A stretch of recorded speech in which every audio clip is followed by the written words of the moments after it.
be using to fish wood. I want a Texas rigged bait. And the D-bomb, missile crawl, destroyer, those are usually more of the shallow wood baits that I'm going to be fishing. When we're talking about wood cover, I don't care what, every wood I know of, there is definitely a shade factor. And the shade factor is that I feel like the fish use that shade as camouflage. That's what they use to hide. That's what they use when they're trying to ambush. And I don't care if it's you know, a single stump or a single tree or a brush pile or a dock or whatever it is. That shade is their security. And the darker the shade, the better. They like it to where they can, you know, the darker it is, the more they feel like they're hidden, and that they can come out and just grab whatever they want to. I'll tell you one quick funny story. I was down on Toledo Bend a number of years ago, and Toledo Bend is nothing but standing timber. This lake is just full of standing timber, and the lake was down, so there's trees everywhere. And I'm fishing out here in this forest, and I'd kind of found a few areas that were productive, and I'm pitching a Texas rig bait to these trees. And so we're probably 3 or 4 hours into the day, and my marshal is watching me do all this. I'm pitching, I'm pitching, I'm pitching, I'm pitching, I'm pitching. About halfway through the day, he goes, "But you're just fishing the shady sides of them trees, aren't you?" I said, "Well, yeah, I want to get bit, so that's pretty much where I'm throwing." Some of those fish were down around the roots at the bottom of them, but I mean, in practice, I mean, I don't even know what I'm talking about. You are live. We are live. Yes. Welcome to Bash University Live. It's almost it's 2 minutes after 7. We almost did it on time tonight. It's going to be a great show tonight, guys. Thanks for tuning in. We got tons of giveaways. We got a lot of great things going on. I want to invite all you guys that are watching us right now to like us and share us on Facebook. We're going to be giving away a $40 missile bait gift pack from this guy over here. Yeah, you get a promo code. Get a promo code. That's all. You just get promo code, order whatever you want. Sweet. That's even that's super awesome. So you get to pick the maybe they'll be able to get a micro jig. No, don't get their hopes up unless they wait a little bit. Okay. They're still in the process of getting that in production. Hey, we're going to be talking about that. We've got a great show. We're going to be giving away also a cash and rod, the prototype custom John Cruz micro jig spinning rod. Oh yeah. Yep. We'll tell them more about that later. We're giving that away. We're giving that away tonight. You're going to be able to win it before you can buy it. Win it before you can buy it. And here's the deal, guys. If you've not subscribed to Bash U TV, come on over and subscribe. We're going to pick a winner from all of our new subscribers that are going to be thrown into the hat for a chance to win that cash and rod. That rod. So you want to get subscribed. Come on over and try it. Right now we're giving away a Bash U hat for all of our new subscribers. That's going on right through the holiday. And come on over and just try it. You're gonna really enjoy the content. It really helps anglers become better anglers, increases their bass fishing IQ, throws you in a contest to win a brand new cash and rod that you can't even buy yet. So we got that going on. We're going to be giving away more missile bait packs. We got Rapala stuff to give away, Terminator. We've got a TH Marine G-Force handle. We're going to be giving away all that stuff tonight. So check that out. The first contest, like us and share us on Facebook. We're going to put you in a contest to win that missile baits $40 gift pack. But hey, I know everybody knows who I'm sitting with here is the great John Cruz, the elite champ out on the Delta, the man, the myth. Yes. It's good to have you here with us, buddy. Yes, thank you, Pete. Man, I appreciate you guys having me in. We had a good day today, and Yes, we're going to cap it off by having a good night here. We're going to have a great night. All you guys that are getting started on your vacation, what better way to do it than hang out and talk fishing with us. We want to invite you guys to IM your questions in to me and John and the rest of the crew. It's your show, guys. We do this for you. So any questions you might have about whatever we're talking about, hit us up. Hit us up. And we were just out today, me and John. We're filming for Bash University TV, filming some great on-water pieces. about the micro jig, about the punch shot, and some other outstanding stuff. Appreciate you doing that with us today, man. John. Yeah, it was a good day of filming.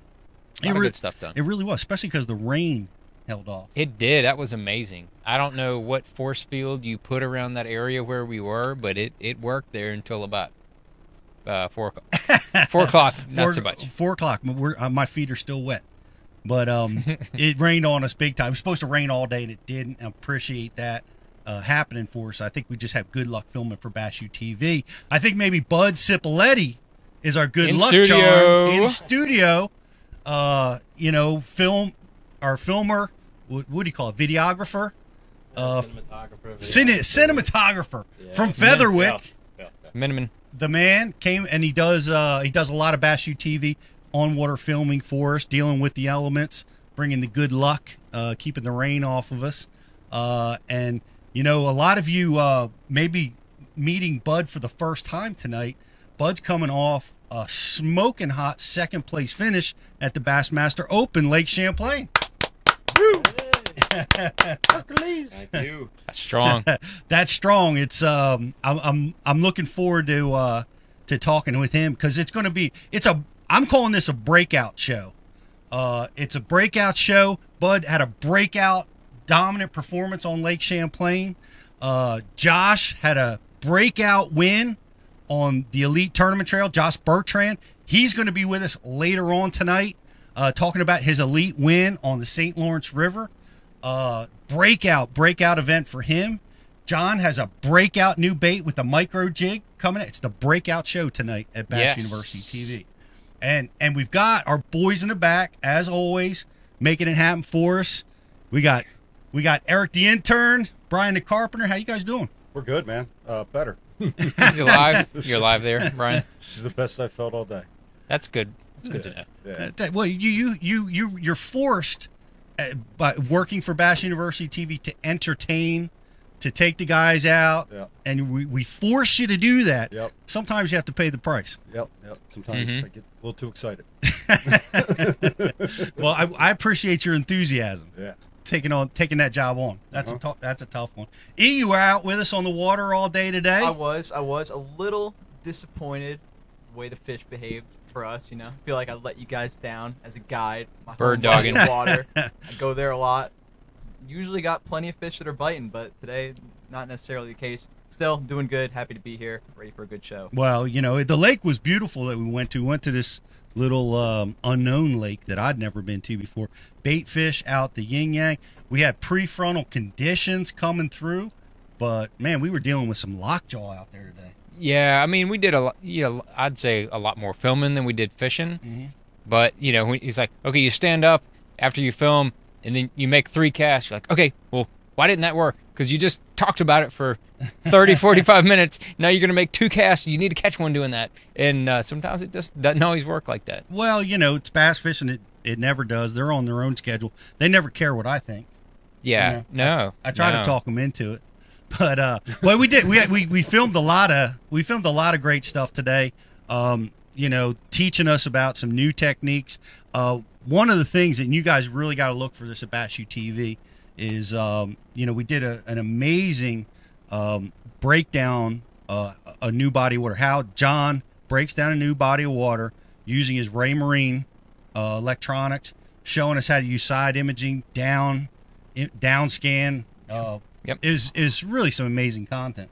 Yeah, I think it went well. I mean, that's just kind of, it was nice to verbalize a lot of the stuff that I do with my electronics, and I was glad to hear that that's what you guys wanted to know. So I talked about, a lot of the stuff that you see on the bottom, how do you use one view versus the other, about cone angles with the different transducer signals and different frequencies, and kind of how I set up my units and what screens I want on there. So I thought it was good. It was good. I thought it was amazing because you do this, you see a lot of the great speakers, a lot of the greatest anglers in the world talking about stuff, and when you watch somebody that's been doing it for such a long time so successfully and saying stuff that I've not heard before about how to Cool. interpret things, how the cone angles work, how you use them to identify fish, to identify habitat.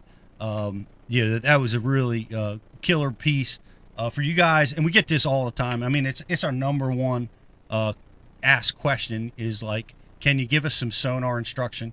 Can you teach us, how to use it? And, you see a lot of sonar instruction. It's like how to set the buttons up, how to get the units working, but how to actually use them to identify fish holding habitat.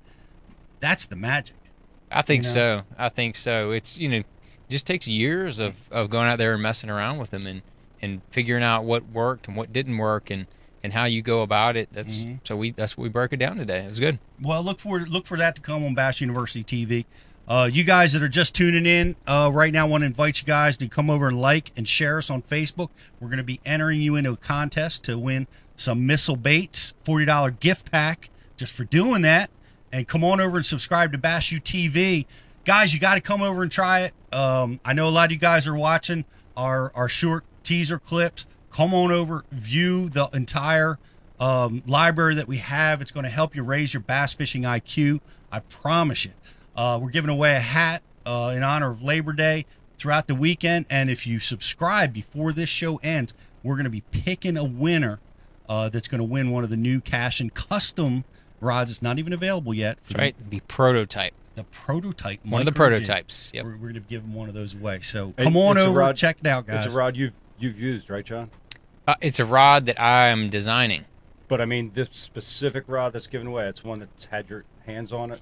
You've sweated on it. It's going to be one of two made. One's going to come to me, and one is going to go to the lucky winner. That is the deal right there, because I've put in all the parameters, exactly what I wanted in the bend, and I gave him the exact taper and all that kind of stuff, the guides and how I wanted that, and the distance of the reel handle from the bottom, all those specs. I gave that to them, and they're working on it right now to develop those prototypes. Can you make it three prototypes? I'm not the person to ask for that. I'm asking for one, guys. Right. Hook me up, man. Well, speaking of such, you're one of those guys that just does everything. Like my buddy Ike and Ellie, got his hands in so many things. Yep. You're a full-time professional touring pro, of course, father, and you took on 6 years ago. You decided to take on this, in my opinion, a very scary business. Jumping in with the sharks in a highly competitive market, right? And start the missile bait company. And you did it, man. You pulled it off. Yeah, it was something that's been brewing for quite a while. I'd been trying to figure out exactly what I wanted to do outside of the tournament realm, and I thought that I wanted to do the TV thing. I thought that I wanted to do a couple other things, and then when I started designing baits for Spro, the hard baits, I said, man, I really like this. You design it, you promote it, you talk about it, and then the next year you hear about all these fish that were caught on the bait that you designed that's unlike anything else out there. And so when I became open in the soft bait category, I kind of started planning. I said, I got to do this with soft plastics. So then just started, building the business plan and all that kind of stuff. And it took it about 2 years before it actually became a company and is out there. And man, it was just kind of funny the way things fall together. We were doing some shows and having some decent dealer sales right off the bat, but then 3 months into being in business, we stumbled across somebody who was introducing our baits. They distributed and they were selling to Dick's Sporting Goods, and just so happened that was the same week that Ish Monroe blew their doors off the first day of the tournament with the D-bomb on the back of a big jig. And I sat up there and talked about the missile baits D-bomb, this, that, and the other. And next thing you know, we're in 300 Dick's stores in a couple months later, and that really gave us the boost we needed. And then everything really just kind of grew from there. Yeah, really that was amazing. Well, you got to have a lot of guts, a lot of smarts to get a business up and off the ground. It never hurts to have a little luck, and get that win early. That's right. I bet you almost everybody you talk to in business, they can pinpoint one or two really lucky instances that happened to where it that just kind of catapulted them to the next level of where they needed to be business wise. And if you haven't, if you've just made it through pure not luck, I don't believe you. It takes a little luck here and there to make it. And it happened to me by bringing Brian the Carpenter on for Bass University Live. That's pushed us right up over the top. Thank you. Next level talent. Next level business, man. Big facts. Making plays. But making plays is right. But you had that luck. I mean, I watched Ish, and if you guys watch Bassmaster Live, and I know a lot of you guys do, I can't stop watching it. It's neat.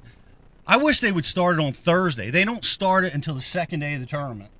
And I wish they would start it on Thursday because I can't wait till Friday. All right. I want to see what's happening on Thursday. That's cool. Yeah, you know, with us, the way they've got the rules set up, we can't watch any of that kind of footage until after the tournament is over, or after we're out of the tournament. And I have this lag time after if I'm not fishing on the last day, I have this you just got your butt whipped scenario, and I'll watch a little bit of it. Yeah. But I end up going back and watching some of the shows where I really kind of want to see what the hell I missed.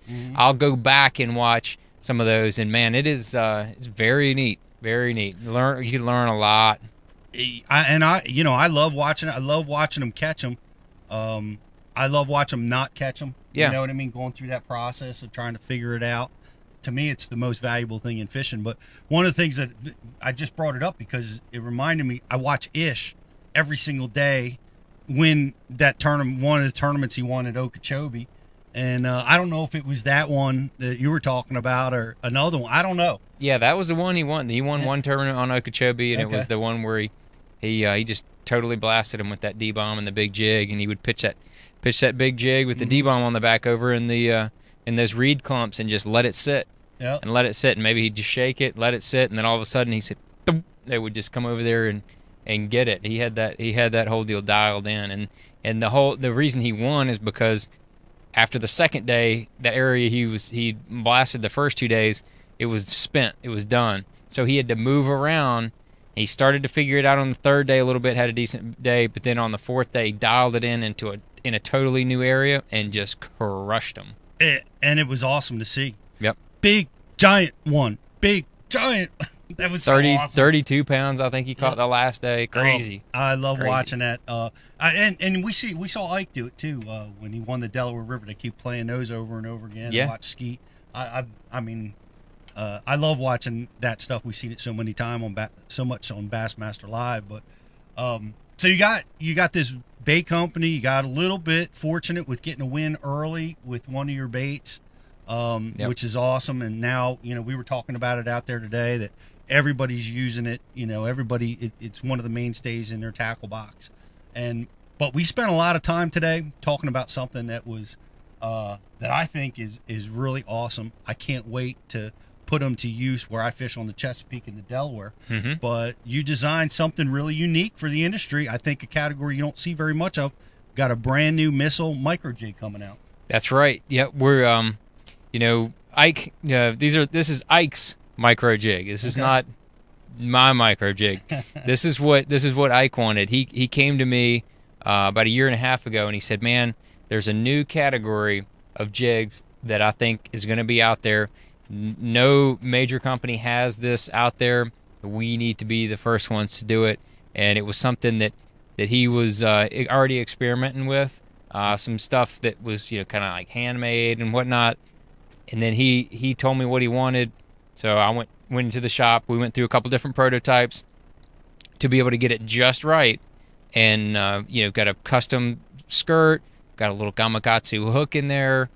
We're gonna have a weed guard that you can add or leave out.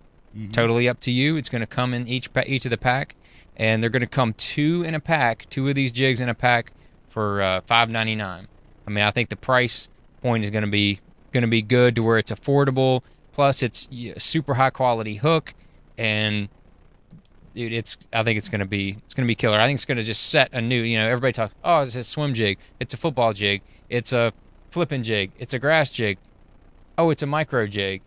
So I think that's going to hopefully create a new category, because there's a lot of instances where that little gem right there will work, but being that it's so new, I don't know all of them yet. And Mike doesn't know all of them yet. We don't know all of the times that it's going to work, but I can tell you some of the times it works.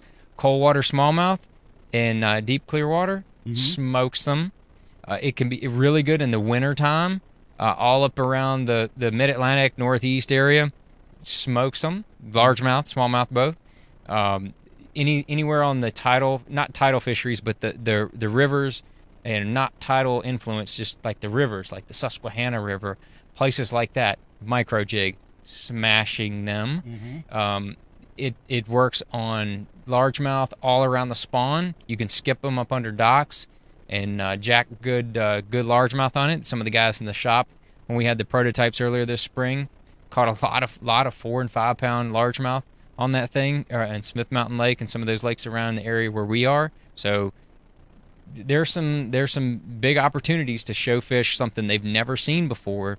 And there it is. It's the Ike's micro jig. And I can't, believe that it's not going to be super successful because, I mean, we scale up our jigs right when the conditions warrant it, and to scale down to something like this is naturally it's going to be a natural fit if you're a jig fisherman. Right? This is what you're going to go to when conditions get a little tight, when you need a smaller profile. That's right. Yeah, and in Missile we have a little small crawl. It's called the drop crawl. Fits perfectly on the back of that, and we're the jig's going to come out in 3 sizes: 16th, an 8th, and a 3/16. And those 3 sizes are going to each come in 6 colors. So those 6 colors all have that little drop crawl in the matching color. So if people want to know what to throw, you can put that drop crawl on there. If you don't, or you try whatever, man. I'd say put whatever the hell you want to on there and see what works for you. Because you might come up with something that's works really well in the instance or in the area that you are, and that's I like hearing that. Yeah, well, I love the matchup that you naturally went to. You had the drop crawl. It's a finesse crawl bait. Yep. It's perfectly suited to the micro jig, And then we just matched all the colors. Right, and it looks awesome. We had a lot of those out in the boat today, and it's pretty neat. But one of the things that I think was really neat about it is, with this presentation, a lot of guys will be fishing it for smallmouth and rocks, open water, and fishing it without the weed guard. But you're giving them the option to either fish it without or fish it with. I've never seen that before. That's right. Yeah, we went, actually Mike and I went back and forth on this whole deal, and then I said, well, why don't we just put the weed guards in the package and then let the customer put them in or leave them out? I mean, even if everybody left them out, it would still be a very good, successful jig, in our opinion. But there's a lot of guys that want to be able to put that weed guard in if they're fishing around more brushy areas, or if you want to, you can put the weed guard in and cut half of it out, and you can have another option of a real light weed guard, but you still have a weed guard. So you get different options with that I feel like a standard, already pre-installed weed guard doesn't give you. Well, I watched you do it. We did it today for Bass UTV, and it was so simple. You just took 1 drop of crazy glue, popped it in there. You're installed. Yeah, we walked everybody through all the steps of all your options and when you kind of want those in the segment today. And I think that's something that people are definitely going to be looking forward to coming out. Yeah, well, dude, let's give them a quick preview. What's a situation where you're not going to want the weed guard? Because I feel like the weed guard, around wood, brush, grass, that's when you're going to need that weed guard. What are some situations where that exposed hook is going to be the way you want to go? The exposed hook, if you want to drop down a little bit on your line size, you're fishing it more in kind of open water situations. Like if you're going to be casting it in an area, it's just gravel, which is, smallmouth spawn on gravel points and things like that, especially in the mid-Atlantic and the south, in those lakes that have smallmouth, those gravel areas, sandier areas. If you're maybe fishing for bedding fish and you don't have to fool with the weed guard, you could just pitch it out there. So then when that fish takes off with it, you just got to reel up your slack. You don't have to penetrate and set the hook, and there's not a lot of cover around. So those are 2 times that I would probably lean towards not even putting it in. Give you a much better hookup, obviously, in that scenario. You don't even have to fool with it. Yeah. So it's a dynamite little bait. You know, I'm going to put it in my arsenal. It's guys are going to want it. Can't get it just yet. When's it going to come out? Where can they get it? We're working hard on it right now. To be honest with you, the packaging is holding us up. Ordering all the packaging to get it, to put it in there. And it seems like everybody else doesn't have the same priorities that you do as a you know, somebody trying to get a product to market. So that's just one of the pain in the necks of owning your own business and coming out with new products like that, is sometimes you have parts of the situation that just don't work because the people that are doing our, you know, like our powder coat stuff is good. We got tons of jigs already manufactured, but we're just waiting on the packaging so that the whole chain of events can come out. So we're looking at probably November or maybe December at the latest. Okay. But before the end of the year, we're gonna try to have those micro jigs in guys' hands, because I know when like December, January hits, that thing's gonna be on fire in certain areas. Fire. And fire. Maybe this year's classic will be won on the micro jig. It won't be won by me though, Pete. That's sad to say, but it won't be won by me. But if somebody else does win, that's not named Mike Iaconelli, me and Mike Iaconelli will celebrate like we almost won the classic, because it will be very good for the both of us. Yep. But maybe Mike will be the one that wins on the micro jig, and that would be where my money is, because he knows more about that technique than about anybody I know, and that is definitely going to be a time of year when that thing is going to be a player. Absolutely. For sure. Well, it's going to be another cold water deal, and we'll look forward to seeing how that all plays out, because Mike is going to be in his 19th classic. Congratulations, my friend. I know you're on vacation. Maybe you're watching. I hope you are. I was super pumped that he was able to keep the streak going. I don't know how. I mean, it's an amazing streak when you look back at, because the one that always gets me is the Lake Erie tournament that he won, because he just had a crummy year for him on the elites, and everything was going wrong seemingly. And at the very last tournament of the year, his very last chance that he could have gotten in, and he had to win and he won. He totally pulled that out of his rear. I mean, that's like one of the most clutch performances in bass fishing of all time, in my opinion. And it really went unnoticed by the majority of the industry. Is the way I look at it. But yeah, it was pretty amazing. We talked about that because I was at the next event he was at like 2 weeks later or a week later, maybe it was, and we talked about it, and he was beside himself. Like he still was in disbelief that he had just won that tournament and just got to go back. I think at that time it was maybe his 13th or 14th classic, like that. And so he's just been clicking them off ever since, man. I think, and to my knowledge, is that the second or third longest classic streak ever? I think it's the third longest. I'm guessing. I don't know, but I know Van Dam had a longer one, right, before he broke it a few years back, and then he certainly got the current streak going. You know? Yes, but I think the second place behind him is like 12 or something. Current streak for right now? Yeah, for right now. Active, consecutive. I don't know who else is active. That many? I couldn't say. I heard him talking about it on Bassmaster, but I was shocked at how far behind the second place guy was. Yeah, dude, that's a hard ass streak to keep going. Dude, serious. I got 3 classics, man. I talk about them every chance I get. I know. I've got 11. I think I had 6 or 7 in a row was my. I think I had 6 in a row was my streak. Yeah. And I was feeling. That's an amazing streak. I thought I was bulletproof, and then I missed 2, and then I made another little streak of like 4, and then I missed, and then it's been on and off. It's been like a light switch. Yeah. Well, it's you've had an amazing career. You've won at the highest level, and being we're talking about this, you didn't make the classic this year, and I just fished Lake Champlain. We both kind of had crummy tournaments. Yeah. Yeah, I totally stunk the joint up at the Thousand Islands. It's one of the most fun places you'll ever fish. You can just go smoke largemouth, or you can go catch smallmouth. And really, smallmouth have been dominating the last few years, but up until a few years ago, I mean, you could compete with largemouth up there. There are a lot of largemouth, a lot of good ones up there.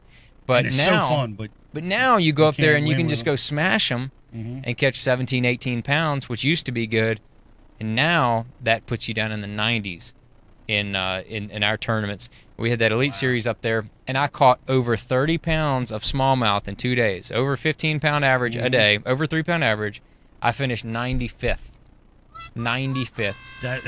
Yes. That is exactly the sound that I could not get out of my head. Sorry about that. It was awful. 3-pounders would usually carry you. They will carry you anywhere in the country. Right. But they just except for there. They get you a, oh, man. I know you had a tough day, but maybe you'll do better next time. That's what you got. You got an attaboy. Oh, man. And then you get scooted off the stage. But I had a couple areas that I thought I was going to be able to do well. And did you smallmouth fish? Or? I exclusively smallmouth fish. Okay. And I had a few areas I thought I was going to do pretty decent. My practice was not all that good. But I did, towards the end of practice, I started to stumble on, and I thought I was starting to dial it in a little bit and get tuned into a few areas. And, man, they went flat. Just really disappointing. I talked to a couple other guys that had the same experience, but then during the tournament day, they like stumbled onto one spot and would catch like 21 pounds off of it. I was like, oh, well, that's cool, because that didn't happen to me. And I bounced around to a bunch of new water, and I didn't catch dick, you know. So I don't know. I don't know what happened. Well, that happens sometimes. It does. It definitely does. I mean, fishing can be challenging, and we'll be talking with Josh Bertrand, eventual winner of that tournament. He has got the freaking formula for that place dialed. Let's find out how to get that I wanna know. bigger fish. You know, because it's I did the same thing up at Champlain. I caught 30 pounds of bass, and it's not quite as good a fishery as Thousand Islands, but that's good. You finished in 50th place, right? With 30 pounds of bass. It's you know, it's amazing what these fisheries are doing. But the reason why you know, because I learned a lot, and I was talking with Bud Cipoletti, who finished second place in that tournament. We were talking about it earlier today, and I just want to share this with you guys, because some of you, you know, a lot of you guys do like to tournament fish, and I feel like I made my mistake was I've named this mistake. It's called chasing unicorns. Mistake. And what I did was, on the first day of the tournament, I had a very competitive stringer. What happened was, that's never a good way to start a story. I almost started my practice story of the Thousand Islands the same way. Sorry, Pete, I didn't mean to interrupt. But what happened was what? Well, here's how I got arrested. But well, I had a great day. Day one, I was very competitive with an 18-pound stringer, doing well in the tournament. But I caught the lunker of the tournament, right? Blew your wad right there at one fish. When you look at it, that's the unicorn. I caught the biggest fish of the tournament that day, and with that fish, it enabled me to score very, very well in the Derby. But you take that unicorn out of my bag, it was average. I got average. I got a bunch of below average size fish. That one really put me over the top. And what I feel like I did was I chased that, you know, the next day. Maybe I can get 2 unicorns, you know. Oh, I'll catch low another percentage. 615 or whatever the hell that thing was. How big was it? It was 5'11". 5'11". That's a giant up there. Yeah. And you know, that particular day was the biggest, and it was a low percentage move to try to think that you're going to be able to duplicate that again, but that's what I did. I chased that unicorn on day 2, and it's hard. It's hard to catch 18 pounds and then not go there on day 2. That's a very difficult decision to make, but unless your name is Bud Cipoletti. Unless your name is Bud Cipoletti, who made all kinds of wonderful decisions up there on Lake Champlain. What he didn't tell us was that his GPS wouldn't turn on each morning of the tournament, so he didn't know where he'd been. So he just went fishing, and he was like, "Oh, this looks good over here." He left that part out, I think. But well, it's while we're talking about Lake Champlain, Let's do it. E, are there any questions that you want to share with us? Couple got people asking about fishing the micro jig. A couple general questions. Do we want to just do a couple general viewer questions Sure. right now? All right. And while he's looking, just want to refresh you guys. We're giving away a $40 missile baits pack. Like us, share us on Facebook. We're going to be giving that away. Tonight, we're also going to be giving away a $200 value, roughly, cash-in prototype rod. Of course, it's prototype, so you can double that. I value it at like $400, $500, $600, something like that. We're going to be giving that away tonight. John Cruz designed it. He's designed crankbaits. He's designed micro jigs. He designed tournament-winning soft plastics. By the way, Justin Kimmel chimes in and says, the D-Bomb, what do you say? Dinner at the D-Bomb win last year. Didn't the D-Bomb win at Ross Barnett last year? Didn't it? Did the D-Bomb win Ross Barnett last year? Say yes. Yes, it did. Yes, it did. Yes, it did. But it didn't get credit in the byline. Yes. It did not get credit. But if you look at what was being thrown, Nice. the D-Bomb was on there. But I understand he had a different sponsor. I ain't hating on him. He's a good dude, but yeah, he. D-Bomb. Yeah. He won Ross Taste the Barnett. Bait. You can just see it right on Taste the Bait on Bassmaster.com. Very nice. We're out. You can't get away with it anymore, guys. I mean, we're all seeing it. I mean, it's on the show for 8 hours a day. We're watching what you're throwing. I wanted to taste the sales that come with the win on a bait, and it just didn't happen. That was the only disappointing part of the whole situation. To be honest with you. Yeah, that'd be a. It's unfortunate you didn't get that, you know. But Yeah. you The bait did get won the it, win. though. The The bait bait won won it. it. Yeah. The people in the know. But we're going to be giving away $40 Missile Baits gift pack. Like us and share us on Facebook. If you subscribe to Bass University TV right now, go do it. Stop what you're doing. Go over and subscribe to Bass U TV. I will send you a Bass University hat, and we'll put you in a contest to win, what's it, like $1,200 cash and rod? $1,200. Something like that. I value it at that. High dollar cash and rod. Custom. And we're also going to be giving away some Rapala stuff, some TH Marine stuff tonight. So bring your questions. We're here for you guys. IM us. Those of you watching on Facebook, we're taking IMs from the subscribers over on bashu.tv. So what do you got for us, E? All right, so TA Hog Snatching presented us with a situation where he's at in Oklahoma. We got like 6 inches of rain here in Oklahoma in the last 2 weeks, and the water went from the high 80s to low 70s and dirtied up the water. Should I start focusing on fall patterns? And ambient temps are back up around 95. So he's asking. He's basically saying there's been a big cold front recently with a lot of rain. Temps have lowered. Water temps are now in the low 70s. The water's dirtied up. So he's wondering if he should start looking for these fish in their fall patterns. Are they going to start chasing bait more? Dude, I'm telling you right now, it's find the bait and you find the fish. If all the shad and stuff, because those lakes in Oklahoma have a ton of shad in them. If those shad have gotten up shallow and started to migrate to the backs of the pockets, backs of the creeks, oh yeah, go follow them. Shallow crankbaits, dude, it's gonna be on fire. But if not, they still may be out a little bit offshore and just kind of in a weird funk. Sometimes that happens in the fall. You get these little weird, funky time periods. So that's my thoughts, Pete. Well, and it's good to think about it from that perspective, because down here at the Chesapeake, we had the Chesapeake Elite Tournament was canceled. Same reason, massive amounts of rain, water temperatures plummeting, and I can tell you that those fish moved right into their fall patterns. What that muddy water did was it drove piles of shad back up in the creeks that you don't normally see till September and October, but that it just pushed them all around, and it pushed those big tanks. Those big fish they followed that bait just like you said, rightly so. And so yeah, you're gonna find the bait, you're gonna find the fish.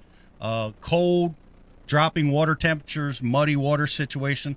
It's the most difficult situation that there is in fishing. But I will tell you that the one thing that I learned this on the Chesapeake, is the moment that water starts to clear, those fish will start biting again aggressively. Now, it doesn't have to go all the way clear, but if it goes from 0 visibility to a couple inches of visibility, those fish in that stained water will be reactive. And wake up. And they'll start putting on the feed bag again. So you don't have to wait for it to get all the way clear. You just have to wait for it to start clearing. But it's a great question, and I want to give something away early in the show. Who was that, E? TA Hog Snatching. TA Hog Snatcher. We're going to give you some cool Rapala DT10 and a DT16. Thanks for the question, buddy. Woo. Yeah. They're out. Those are out. But I want to, at this moment, I want to bring in a friend of ours. He works with us at Bass University TV. He is a former Bass University student and a good friend of ours. And he just had a monster breakout tournament on Lake Champlain. Mr. Bud Cipoletti. Yeah. Hey, thanks for having me. Hey, nice hat, by the way. Oh, love this hat. Fits me like a glove. You're looking sharp over there, but man, you know, I'm crying in my coffee over here about a miserable tournament. What's that? It's mostly coffee. Excuse me. Just kidding. But rough tournament for me, not for you, man. Oh man, what a deal! You've been battling this. You've been out, fishing 5 years out on the opens. Yeah, I believe it's been 5 seasons. Yeah, 5 seasons, hitting the opens hard, trying to get your fishing to the next level. It's the hardest thing to do is to get that breakout moment. And man, have you come off the high yet of the finish? No, and it transpired so quickly that I never felt it plateau to the next level, of like intensity that came along with it. So it's just kind of been like the world went gray as soon as I got to launch on day 3, and it's still gray. It's just a little bit darker gray. If that makes sense. Well, that's an amazing feeling on day 3. Yeah. You're sitting in great position. There's only 12 boats left competing in the tournament. Boy, that alone is just an amazing feeling to make it that far. What place were you in going into day 3? I think I was 5th. 5th place. Do you know how far you were out of first? 4 pounds. 4 pounds. Like So it was doable, but tough. Yeah, tough. Quite a challenge to overcome. Like me being back 4 pounds heavily influenced my day 3 move. But, each day was unique. But, I had a goal on day 3 to where in the area of lake that I was headed to catch 22 pounds, because I figured if if the leader had a great day, 22 might still have a good shot. So, and I knew it was possible. So, and that's beautiful. To be within striking distance is awesome. Yeah, right. And while I'm chasing unicorns, making bad calls, you made all the right calls, man. You made all the right calls. And this is something I'm most proud of you for, because it's so hard to do as an angler, is that you changed areas, changed patterns, seemingly without even worrying about it, just seamlessly through the tournament. Could you, we talked about it a little bit earlier. I thought it was amazing. Could you take our audience through like how you made your decisions through that tournament? I would love to, because honestly, it was. You call it the breakout episode. It was a breakout in my own mentality and the way I approach bass fishing in general. And, after having the confidence to switch my mentality and then having the results follow was a breakout epiphany.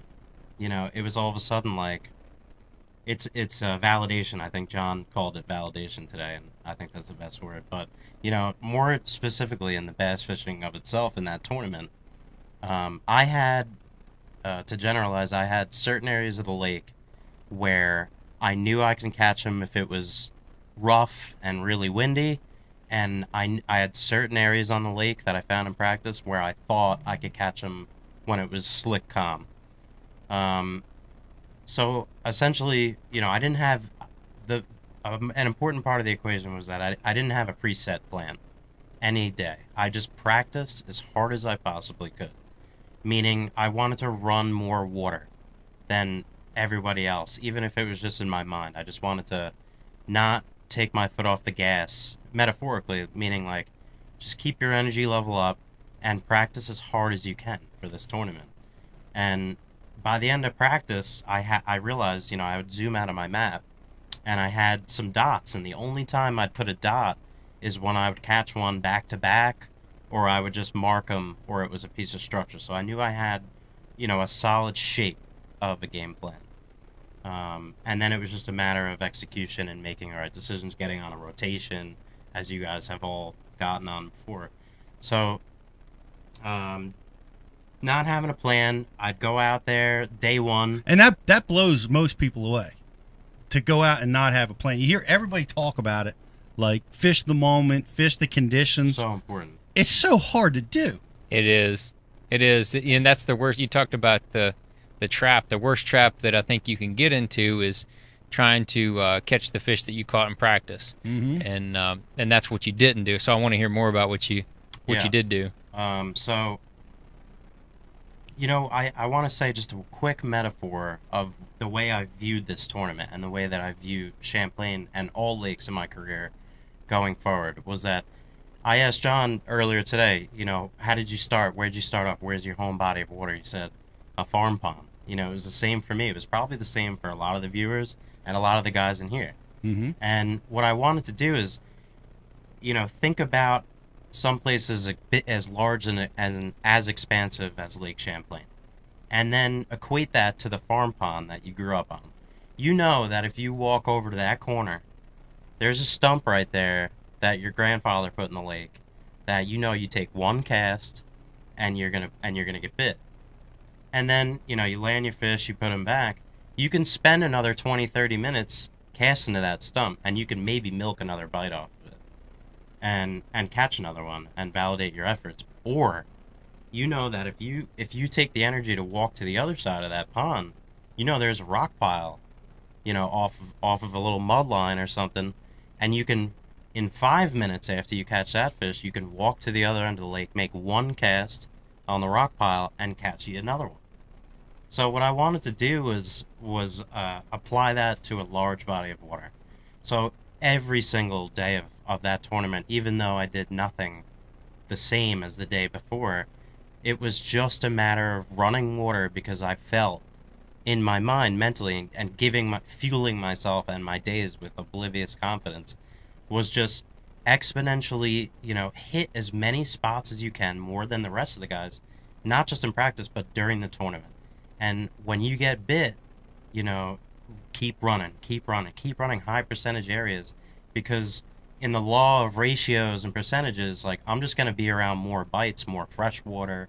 I'm going to fish with a higher level of intensity because I'm never getting stagnant in an area. So day one was very rough. I knew when it was rough, I can go catch my smallmouth. And the big smallmouth that I found were up shallow. Everybody's out there. Mostly you talk to, of course, there's guys up shallow. But everybody's out there thinking they got to be throwing a drop shot. They got to be doing this. They got to be doing that. People get too caught up in lake trends. Like, that's the deal. Oh, you're going there. You got to have that deal because that's all they eat. And that's not the case. Got a video game fish. Exactly. Right. So, I go out to my smallmouth area, and I also knew that I'd want to do everything in my power not to catch smallmouth on finesse tactics. Because in my game, everybody has a specialty. Pete, we spoke about it today. Yours is flipping. For other guys, it might be just being varied. For me, it's power fishing. It's power fishing. It's all power fishing techniques. And I try to avoid the finesse game, but I'm not afraid of it. I'm not afraid of it, but I'd rather pursue fish that want to eat a single hook so that I could win in a tournament situation. I know that if I get bit, 90% of the time I'm going to put them in the boat. So I attack the smallmouth. I'm burning a 1-ounce Bassman spinnerbait, Australian-made spinnerbait. Using a fall pattern, making it work in July. Mm-hmm. Yeah. Or early August, whatever. I basically in practice, I used color shading, depth shading on my units. And this was really unique. Yeah, I thought so too. Yeah, you told the depth shade. Talk about that. How you found those points. So just that was really helpful. Just to break it down to day one, because each day was so varied. Day one, my area where I caught about, I'd say 18.5 a smallmouth or so, was a shallow grass flat, and in the tournament, I had my depth shading. By the way, 18.5 is a good smallmouth catch on Lake Champlain. Yes. Not like 18 pounds of largemouth, but I mean, just saying. Not like on St. Lawrence River. Right. 18 pounds to get you an honorable mention. Yeah, Maybe. yeah, that's for sure. St. Lawrence. All right, so you're crazy. you're shading your sonar. Yeah, so I shaded it, and what that did, you know, long story short, was it showed me these really subtle hidden points out on what everybody considers to be majorly a grass flat.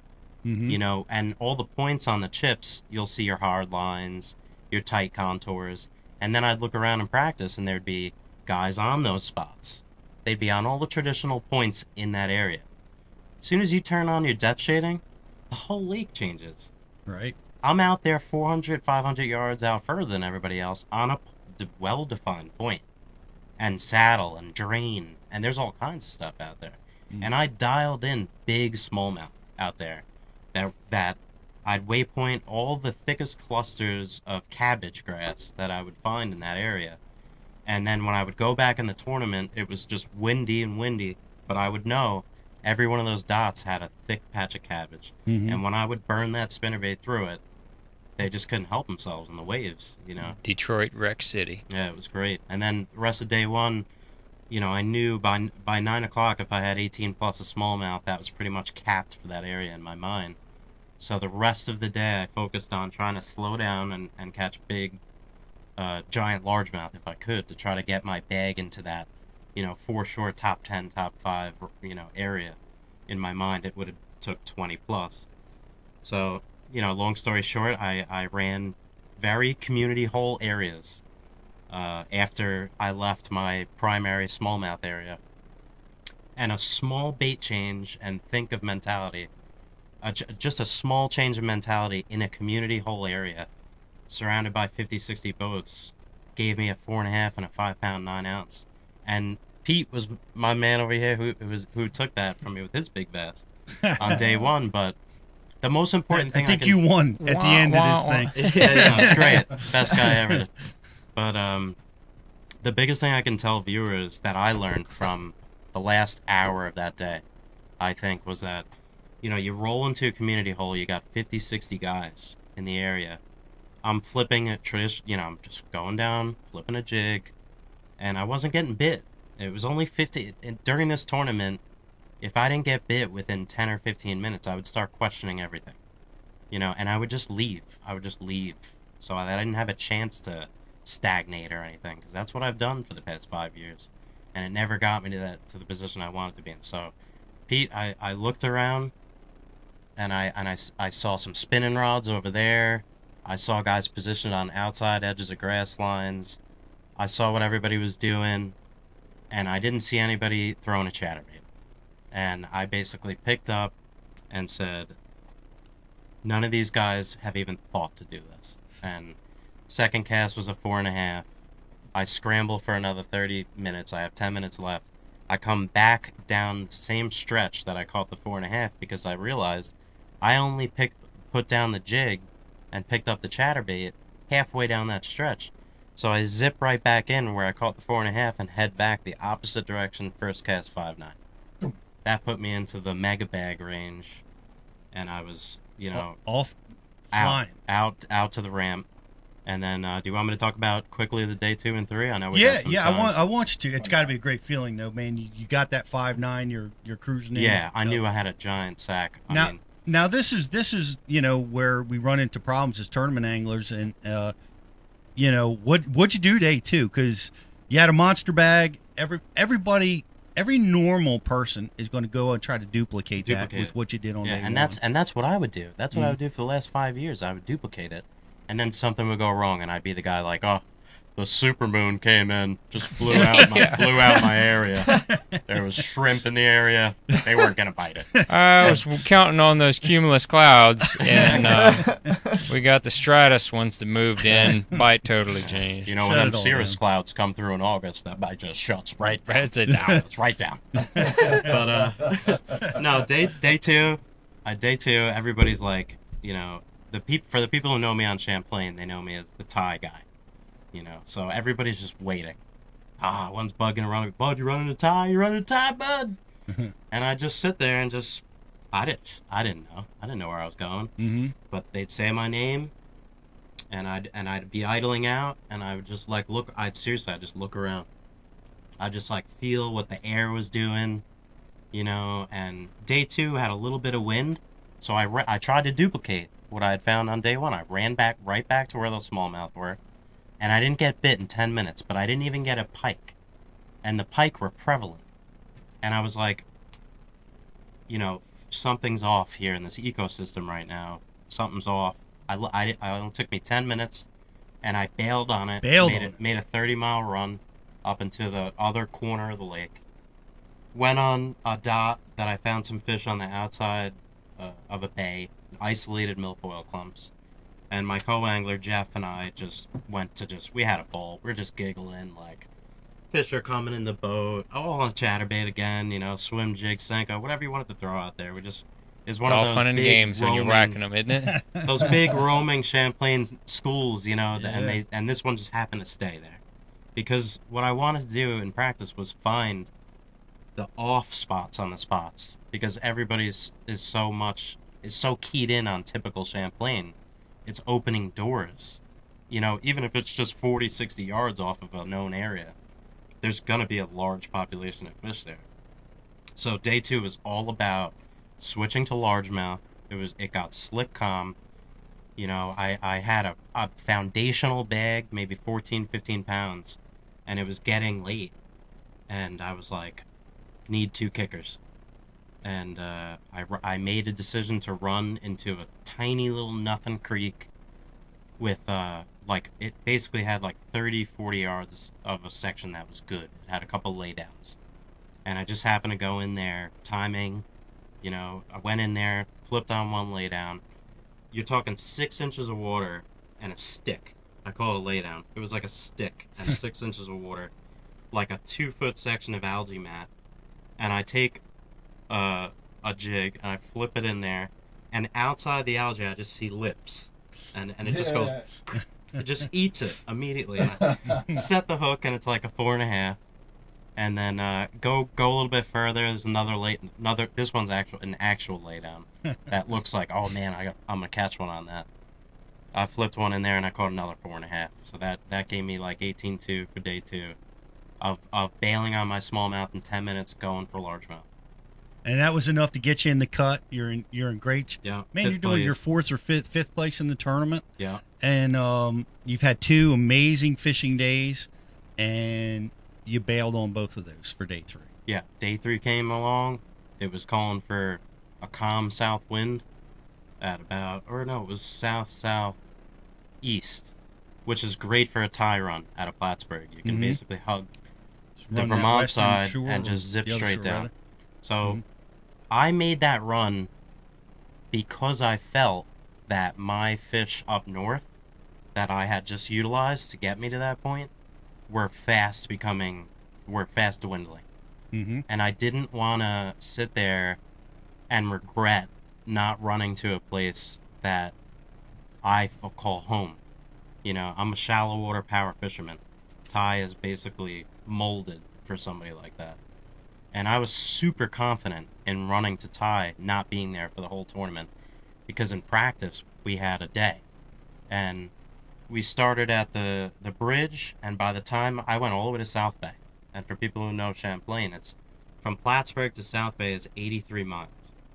And on tournament day, I made the run. I went from Plattsburgh, I went all the way to South Bay, which is the bottom of Lake Champlain. It's as far as you could go, not leaving myself much fishing time. But I knew, I never had a doubt that within an hour, and my buddies that I practiced with and stayed with there, I never had a doubt that I only needed an hour to catch 19 plus. And I thought I had it. I had, I guess, a little day 3 excitement. They weighted in at 17:10. But basically, in an hour, you know, I had what I had. And then searched the rest of the day for a giant. She just never came, but I have no regrets. Fish clean. It was strong. That's a strong performance, dude. I love it. I love everything about it. I love the fearless nature of it. You know, being able to quickly make those decisions, assess the deal, and leaving fish, you know, that were competitive. You know, because you felt like you had to, and it's those were all very, very difficult decisions, you know. Oh yeah, I was so stressed out. I'd be texting late into the night. I don't think I slept for 3 days straight, but it was a ride that I'll never forget. And it's it's put me in places, in studios, talking to guys like you about my fishing. I mean, so it was a breakout tournament that has set the wheels in motion for me. Like it's supercharged. This is huge. This is huge because you told me that this was going to be your last tournament. Yeah, it was. It was the last one because sucker. You grind. Bring them in now. You ain't leaving yet, I bud. got boat flip. Yeah. You're screwed. That's it. Another 10 years. It's like birdie in the 18th hole. You're like, okay, I'll come back and play golf again tomorrow. Yeah, exactly. Exactly. Yeah. So, so are you going to fish both divisions next year? What are you doing? Next year, Just came out with the schedule. Next year, I'll probably I think I'm going to fish the coastas, the northern coastas. Okay. You don't have to travel as much. Yeah, exactly. I have 2 little girls, a 3-year-old and an 11-month-old. So I'm still very much staying in the picture. I'm pursuing and clawing and grasping my way into making this a full-time deal for me. And a lot's going to change in the fishing industry, in my belief, in the next 2 or 3 years. We're all just going to be an audience, and I'd like to see how things shake out, and then, strategize as if it's a tournament, which direction I'm going to go, whether it be, one way or the other. Whatever tournament circuit is going to be the best, I'm going to let it evolve, and then I'll be able to attack from there on. Well, it was an incredible finish, man, and congratulations again. Thank you so much. And looking up to guys like you, was the motivation to someday be there myself. And I was a viewer, I was a viewer for years and just a student of the game. And to finally be in a position like that was just amazing. You never stop being a student of the game. And I think that's the whole key. Yeah. I heard Rick Clunn say that years ago. Somebody said something about to him about well, I just need to learn more. And he goes, yeah, me too. And they said, what? He goes, oh, I learn stuff every day I'm on the water. What do you mean? That's just the way it works. So that's a good way to put it. Be a student, and no better place to be a student of the game than at Bass University TV. All new subscribers are going to get that entered into a contest to win that cash and rod. So, and you were a student of Bass University. That's awesome. That's so flattering. Yeah. To the work that we've done. Hey, I think I'm a true believer. If you want to manifest success in your life, like, you have to give yourself every opportunity to be it in that slot, to where you can make an attack at a successful moment. So being a student at Bass U, or just absorbing knowledge that guys like John and yourself and have accumulated is invaluable. But you really just have to listen. And the moment you decide to listen and not say, and not just be a witness to the teaching, but actually listen and execute, it will make all the difference in your fishing. So I'm a true believer. I agree with you, and you can tell your wife now that it took me 175 tournaments to win 4. So you've got quite a road. Yeah. Well, it's the glory. It is. Could be traveling around the country a little bit. That's right. That's right. But it was great finish. BTC, we want to take a break? I know.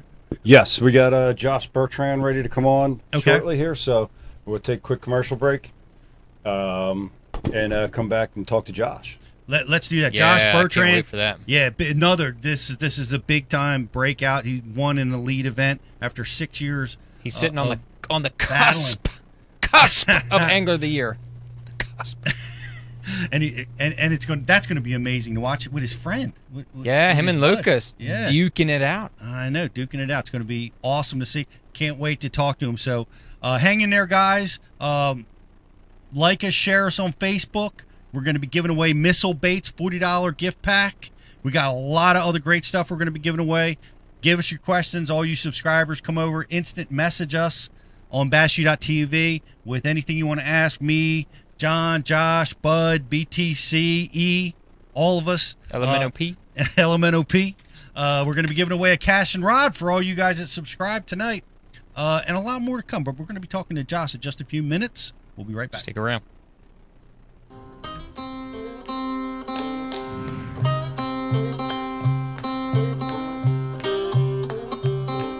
Pete Gluzek, Bass University TV, and I want to talk to you about the importance of good optics when you're bass fishing. And I don't care whether it's during the spawn when we're trying to see the fish visually, or any time of year that we're fishing in the shallows where we want to see the habitat, or even in the deep water where we can see things like fish chasing our baits, we can see them following them, identify the species. The ability to be able to get good depth penetration through the water is just paramount as a bass fisherman. It just helps you become a better angler. And I'm going to just give you some simple choices that I use to pick my glasses that, you know, for the various conditions. And you can see right now on a day like today, you know, it's overcast, it's low light conditions, we've got a little bit of breeze. These make looking through the water very, very difficult.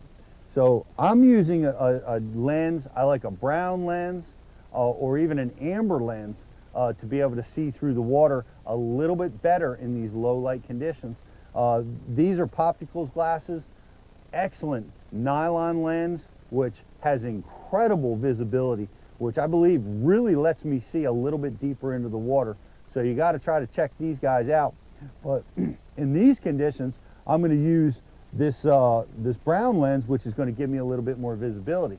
Now, in situations when the sun's out, I'm going to go with a different lens choice altogether, because this is going to give me a little bit more protection, and it's going to help me in those real bright conditions.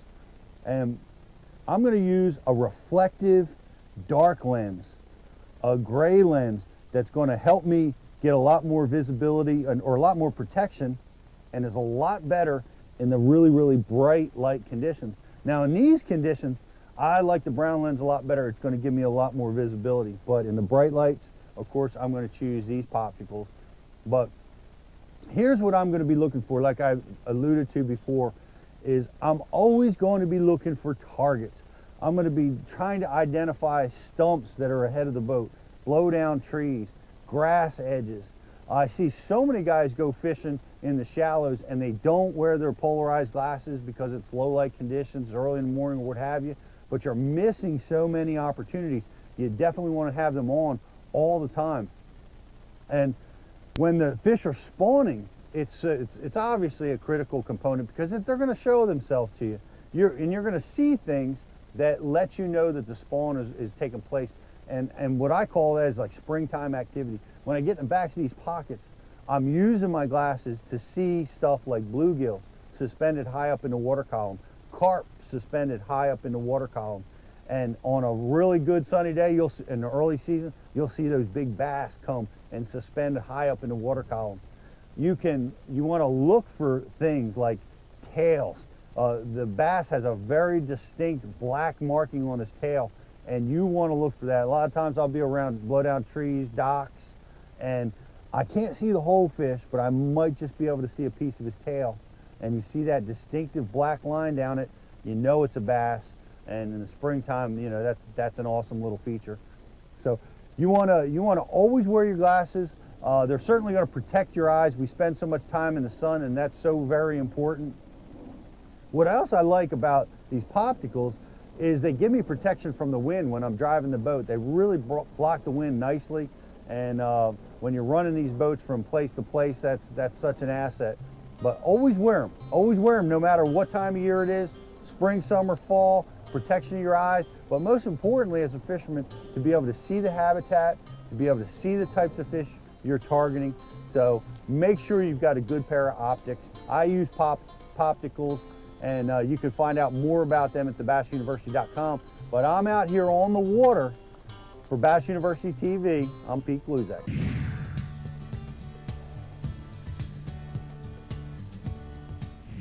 Welcome to Bass University TV, an online video training course where you'll learn champion bass fishing techniques from pro anglers Pete Gluzek, Mike Iaconelli, and their talented special guests. From on the water to in the classroom, you'll learn sound techniques and strong fundamental bass fishing skills. Watch hours of video content on multiple topics at your own pace for a low monthly fee. Cancel at any time. Information is power in the sport of fishing, so learn from the very best. Subscribe to Bass University TV today. And action. We're live, Johnny. Go ahead. Go crazy. All right. Here we are, back. Better than ever. I can't wait for this next segment, Pete. I can't wait either.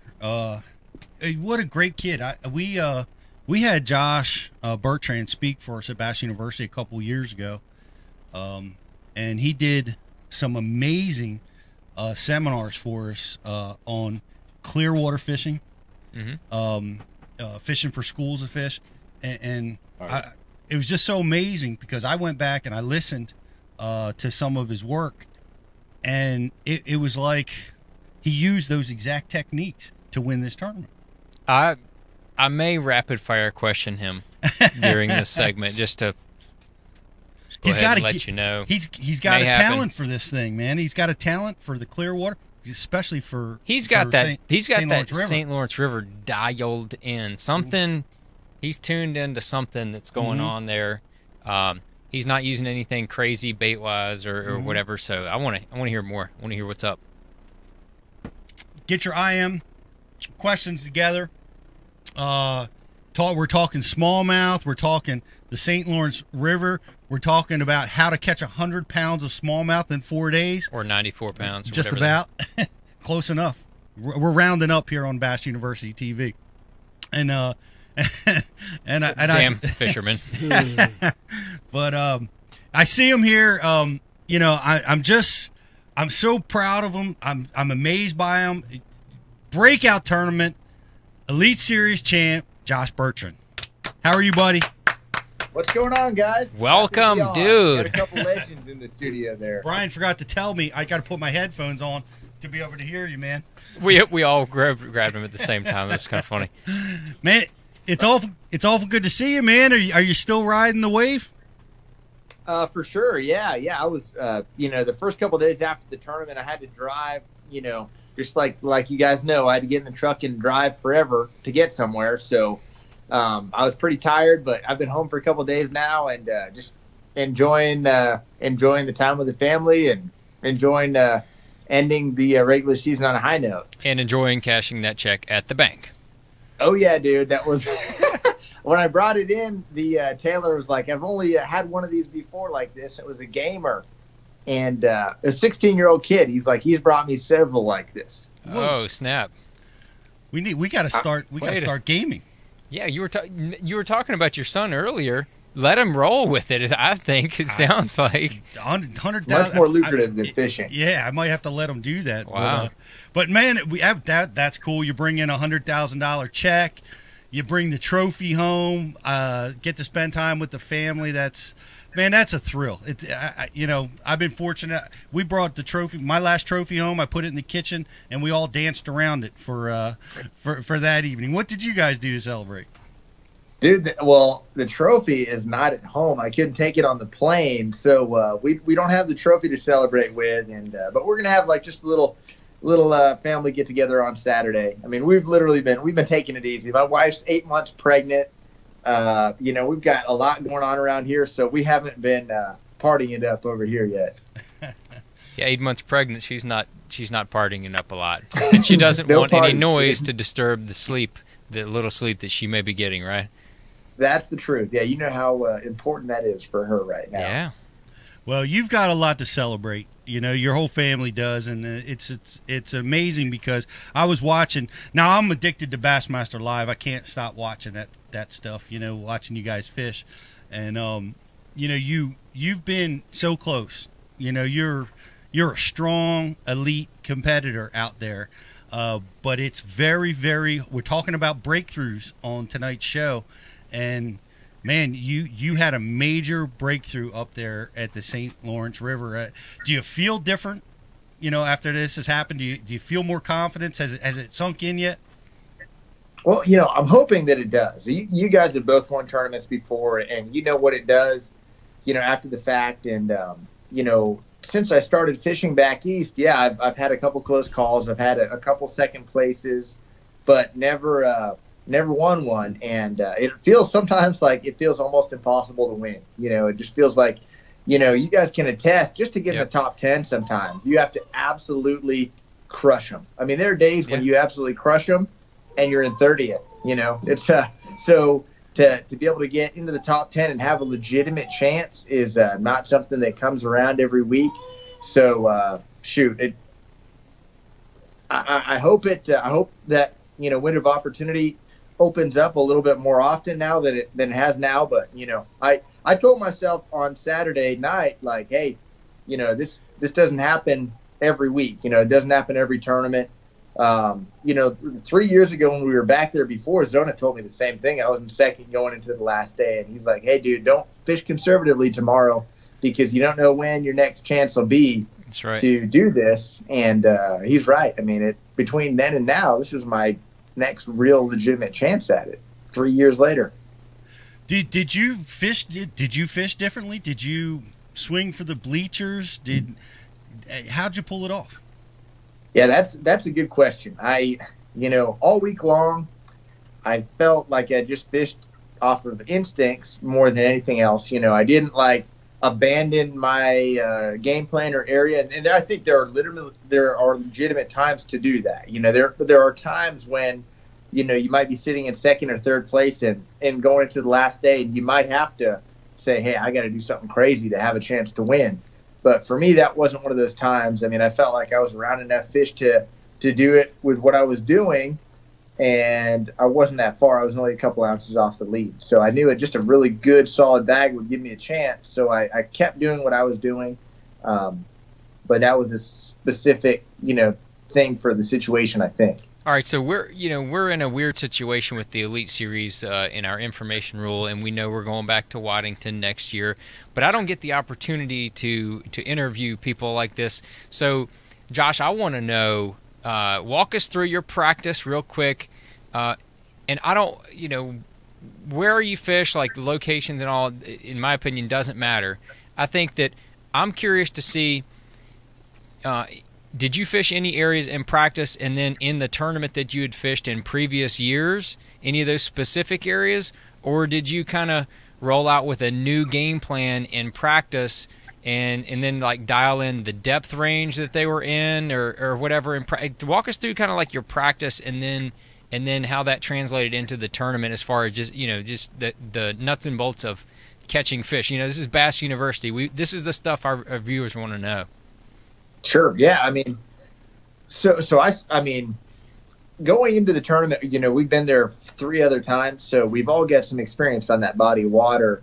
And for me, I've fished kind of in the same general zone every time. So that's been really helpful to me because I've learned a little bit about it every time. And, every time it changes, but you learn just little tidbits. You learn little sweet spots, or you learn. You're talking about the section of the river. Same section of the river. Yeah. I fished about, the same 15-mile section. It's a big 15 miles is a lot of water, but when you have a 100-mile long river, that 15 miles is relatively confined, So, and I've poked around in other parts of the river and stuff, but that's the 15 miles that I've had the best luck. So I've stayed there and I've fished around a ton of boats every time. I saw you out there, especially in practice and in the tournament a little bit. How many boats are fishing that same section of water. But, I had a pretty good practice. I wanted to, that first day, you always want to know, just get a really good gist of what's going on, because depending on what happens that first day, the rest of your practice can be dictated by it. You might be able to get a little bit crazier the next couple days and try to look for some off the wall stuff if what you think is going to be there is actually there. And the first day was good. I didn't catch a bunch of 5 and 6 pounders, but I caught a lot of fish over 4 pounds, and the first day shook a lot of fish off of practice. The first day of practice. Yeah. Yep. Mm-hmm. Yep. So I knew that, hey, the fishing's going to be probably better than it's ever been, And I mean, this is legitimate stuff to be fishing.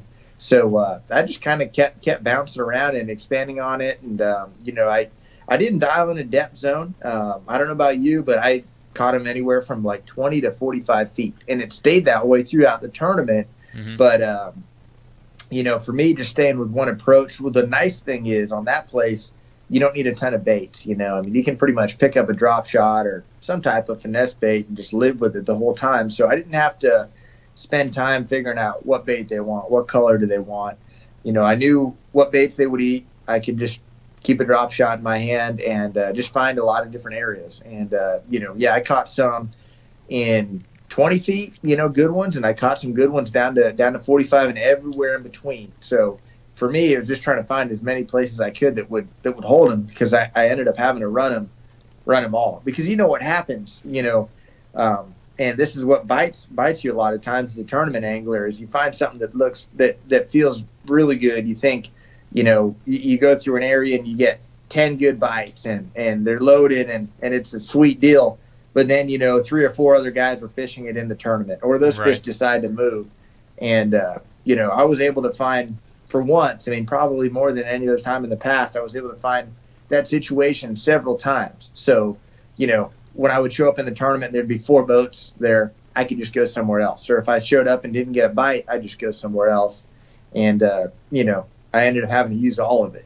Yeah, just so the viewers know, that river up there has got a 1 to 2 mile an hour current. And that kind of changes the game, because we were talking about Lake Champlain earlier. There's really not much current there. Then you go to a place like the St. Lawrence River, and you're fishing and that's where those big giant smallmouth live, is out in that current. So were you able to, you know, spot lock or stay in an eddy or anything like that and fish one area, or were you making drifts out there, just to kind of the people understand what you're talking about? Sure. You know, it kind of depended on the situation. I drifted more than anything, no doubt. I spent more time drifting, but a lot of times, you know, if I'd catch a fish, I would spot lock it and try to hold on a spot and try to catch more, because you'd catch one and you'd see more come up off the bottom following it on your graph. And then also, you know, there were times when I would drift over a fish, I'd see it on my graph and not catch it and think, man, maybe I came around the other side of the boulder and the fish didn't see it or whatever. Then I could spot lock it and try to start pitching out ahead of the boat and make, you know, a few more presentations and sometimes be able to catch that fish, because maybe it just didn't see my bait the first time. So I definitely utilized that. And some of the times in the past, I've literally based the whole tournament around casting more than straight drifting. But that's tough. I mean, you got to know exactly what the sweet spot would be. Like you said, if you got an eddy or, you know, a good current seam or something like that you know that the fish are going to be sitting in, that's a legitimate way to do it. But it's harder to feel your bait. And, you know, I probably caught 75% of my fish on actual drift. Yeah. That's pretty impressive, because we saw a lot of guys on Bassmaster Live that were spot locking and really trying to dial in on the sweet spot. But you were drifting. You were doing a lot of drifting. Like you talked about seams. Was it just pure depth that you were concentrating on, or could you see current seams that you were able to follow? Was it the fronts of islands? What was the key deal down there? And what were the waypoints? You guys are gonna think I'm full of it, just because literally you know, and I've been saying this all week, you know, for me, I didn't have like a key depth. I didn't have a key. I mean, hey, they were on the fronts of the islands, and they were on the backs of the islands, and they were on the sides of the islands, and they were on the tops when you had current breaks on the tops. You just needed a current break. So that was the biggest key. And I've seen it in the past where they were specifically there in the fronts or there in the backs, or there was more of a pattern. But, you know, I didn't have a key spot. Like, I didn't have one key spot like some of the other guys in the top 10 maybe had one really awesome deep hole. There were hundreds of fish down there. I didn't have that. I was just literally fishing anywhere there could be a bass, anywhere there was a current break. And a lot of places were better than others. But, I mean, I had some places I caught key fish where I thought, hey, there's probably one. When I catch it, I wouldn't catch another one there for 3 days because I caught the fish that was there. And, so sometimes it was a big giant shoal. It had a big giant rock pile on it, or maybe just the shoal itself was the current break. And other times it was one isolated boulder that had one big bass on it. And, I caught the one bass off of it or didn't catch the bass off of it. But it was anything to break the current, and there wasn't one depth. I did notice that the deeper you went, the more fish the more fish were likely to be on a certain place. Like the spots in 40 or 45 feet had a lot of fish on them. A lot of them were small, but there were some big ones there too. But anything that broke the current was fair game. Did you feel like the current this year was lighter than in years in the past, or was it about the same? I personally thought it was lighter. What do you think? I agree. I thought it was lighter. Just in the water was lower, so that usually means there's less water, less volume of water moving through there. So I felt like that was one of the reasons it was a little bit slower. I don't know technically how much less, but I felt like it was a little less. Yeah, for sure. Absolutely. The boat wouldn't, we were lucky. We didn't have any east winds backing that current up. We were pretty lucky every day that we were there, even in practice. If the wind did blow, it was out of the west, but I was dreading that day and the wind was going to blow out of the east and make it really a bear to drift your bait right and even get bit. Well, you talk about current, you talk about depth. Like I've fished this way, not so much at Thousand Islands, but up on the St. Clair River, where we're drifting drop shots on depth zones and stuff. Weight, and there's the same current there as you were fishing in the St. Lawrence. Similar, yeah. And weight is a huge key. I used up to 1 ounce drop shot weights to be able to effectively get my bait where I needed it to. How important was weight in your fishing in this tournament? I think super critical. So you have two things you need to do. You need to get your bait on the bottom. That's the number one thing. These fish aren't suspended looking for something. They're sitting on the bottom, getting out of the current and eating gobies. So your bait needs to be on the bottom, but it also needs to look relatively natural and not be getting hung up over and over again. So it sounds like as a whole, just talking to my buds that were fishing the tournament, 1/2 ounce was the most popular size, but 3/8 ounce was utilized and 5/8 ounce was utilized some. I used more 3/8 ounce than half personally, but I did go to half when I was really deep or when we had a lot more current or wind. Yeah.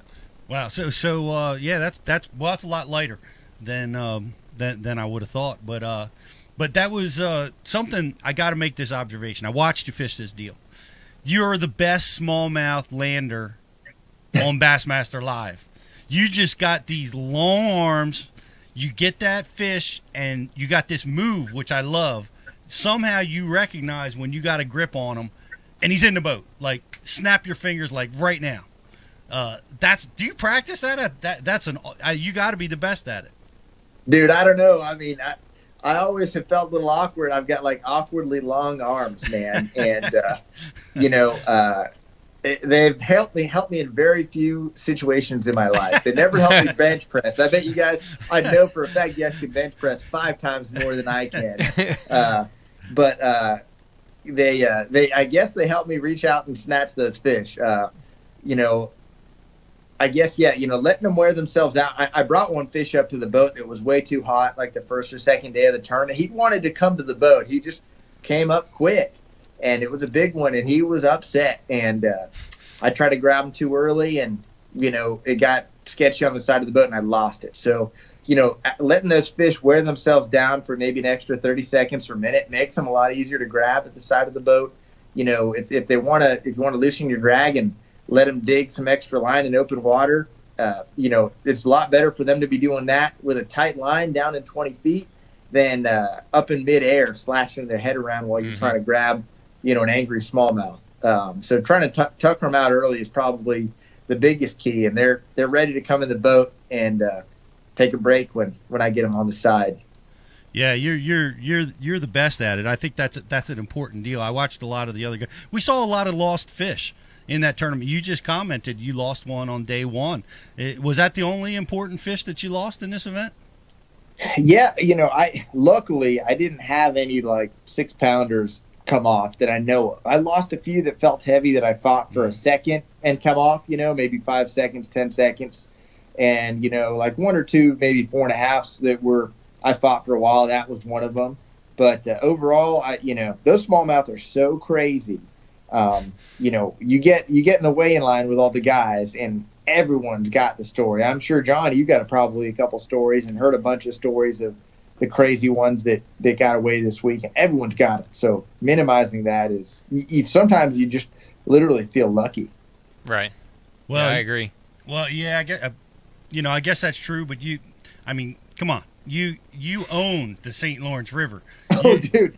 Hey, that place had owed me. I literally had, the first time we went there, I felt like, I do feel like I like to fish there. I can just go drop shot and catch them. But the first time we went there, I had a culling penalty that cost me like 5 places. So I finished 8th instead of 3rd. And then, so like, that was like 10 grand that I should have had that I lost there. And then the second time we went, I was in 2nd, like a pound out of the lead, and then had like the one day I've ever had really struggled badly out there, I had on the final day, and I dropped from 2nd to 11th and just left with a sour taste in my mouth. So that was a bummer. And then last time I lost a ton, we're talking about that, I lost a ton of fish last time. So I had a decent tournament, but I knew I could have done better. So I felt like, it owed me a little bit coming into this one. I feel a lot better now. I feel like that void was filled for sure. Well, you speak at the Bass University. I mentioned this before you came on, and I listened to your Clearwater seminar, and you talk a lot about stealth and how important that is. You separate yourself on the St. Lawrence River. I mean, yeah, you had a couple bad breaks in the first events, but you're still finishing in the top in the tournament. You seem to have an edge over the guys on this body of water. Is it the stealth techniques that you learned fishing in Arizona on Mead and all those other crystal clear lakes? Do you think that's what gives you the edge? I don't know. That's a good question. I do feel like, the smallmouth up there we've got ultra clear water. I mean, sometimes you can see 25 feet down. That current and just the fact that these fish don't get pressured a lot does take their education level down a little bit, in my opinion. But, I don't know. I think the biggest thing for me up there is just having the confidence. And, a lot of the guys fishing out there are tremendous. Everyone's a tremendous all-around fisherman. But a lot of them grew up with a flipping stick in their hand or a spinnerbait in their hand. And I grew up with a drop shot rod in my hand. So I just feel like, going to that one place more than any other place, I feel like I can just be really confident in it and go do it and not have to even have anything else in the back of my mind. And I think that's probably the biggest thing for me there. I wish we had more of those tournaments. Well, one of the things you talk a lot about, and we watched it, are the baits that you used. Scent seemed to play a big role in this event. Smallmouth, just that scent always seems to be key for them. I'm assuming that played a big role for you. Totally, yeah. I mean, I'm not a fish biologist. I don't know even the difference between a largemouth and smallmouth on why the smallmouth might prefer scent more, but it's unbelievable the effect that scent has on these fish. And, I've always been a big gulp guy. That gulp minnow's been kind of my go-to bait since I first started fishing the St. Lawrence. And smallmouth in general up on the Great Lakes. I mean, that gulp minnow has always been my favorite. And now Berkeley's got the new Powerbait Max scent that has all the amazing smallmouth and largemouth fish catching scent powers that the gulp has, but a little bit more flexible material, a lot of really good properties in it, and some new shapes. So that was a good combo. The flatworm is the bait that a lot of guys were using up at Oahe. I was one of the guys that used it, and then again here. And I caught a lot of fish on that gulp minnow too. So yeah, I don't know what it is about smallmouth. They are just suckers for gulp. And I know a lot of guys that, maybe aren't fishing gulp products, but they buy gulp and soak their baits in gulp before they get out on the St. Lawrence. They leave their baits in gulp for a month before they go there, so they taste like gulp to the smallmouth. Do you like the taste of gulp? Dude, I like the smell of power bait, but for some reason, but I don't like the taste of gulp. And my boat is very very gulp scented right now. It's not good. You should try a gulping bourbon. It's actually pretty good. Is that what you got there? Maybe not. I'm not gonna say. Well, you know, it was a special moment for you, and you know, another friend of mine, another Bass University instructor, was sitting in the hot seat when you weighed in, and he was so excited. He interviewed about it that if he wins, he's super excited. But if Josh wins, I'm going to be just as excited. That had to be cool to have Justin Lucas cheering for you. Oh yeah, I mean he's one of my best friends, and it was, you know, we talk almost every day, you know, both on the water and off the water, and it was really, really cool to be able to share that with him because, you know, I've watched him win a couple times, and I mean, he's for his age, he's done it all. He's an amazing fisherman, and you know, he knew how much I wanted it, and he wanted it too. I mean, he fished his butt off, and he fished a great tournament. I mean, he had some great spots, managed his fish really well on those spots, and he saved enough for the last day to go out there and crush him, and he did. And I literally was pretty sure that he had me beat. You know, I mean, I watched him pull those fish out of the live well. Even though we weren't supposed to look, I looked, and he had 5 toads, you know. And I was like, oh, man, he's got me, you know. And, like, you know, he knew how much it meant to me to get that first win. And it meant a ton to see him literally just as excited as I was. You know, when I had enough weight, he was super stoked, and he hung around afterwards to be the first guy to congratulate me when I got off the stage, and it meant a ton. You know, it was one of the coolest moments of my life for sure. Yeah, I tell you, you guys are not done yet. You've got one more battle with your buddy because from the math that I can tell, it looks like it is a 2-horse race for this last title that's going on in the AOY championship. Have you guys talked about that yet?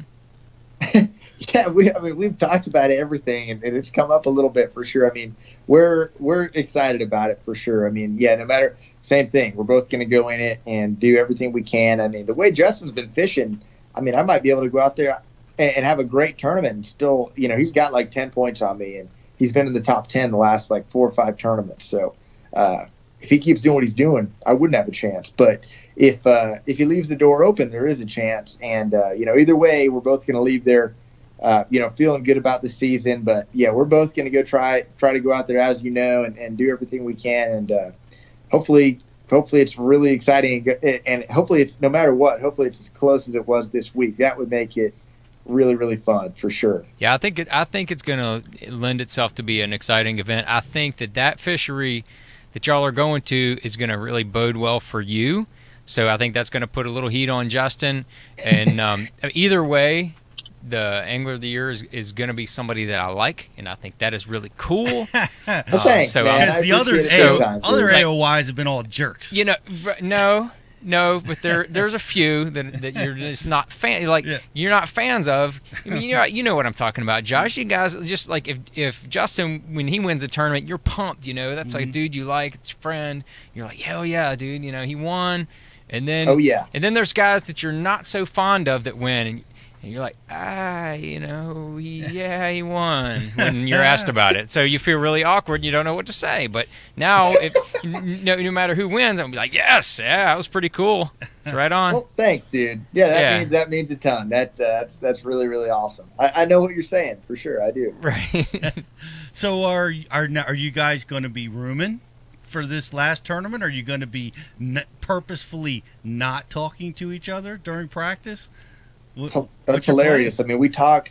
So the last couple of years, Justin's been camping. So he's there's been a few events when it was too cold to camp or whatever where he stayed with us. But he'll be camping, and I'll be staying in a house with a couple other guys. But we do share a lot of info during the tournament, and we haven't even had the conversation. He's off in Massachusetts on Cape Cod eating lobster right now. So he really is. He's spending that money already. Yeah, he's blowing through that second place check pretty quick. So you're back home. You're back home paying for diapers and getting children's bank accounts all set and everything.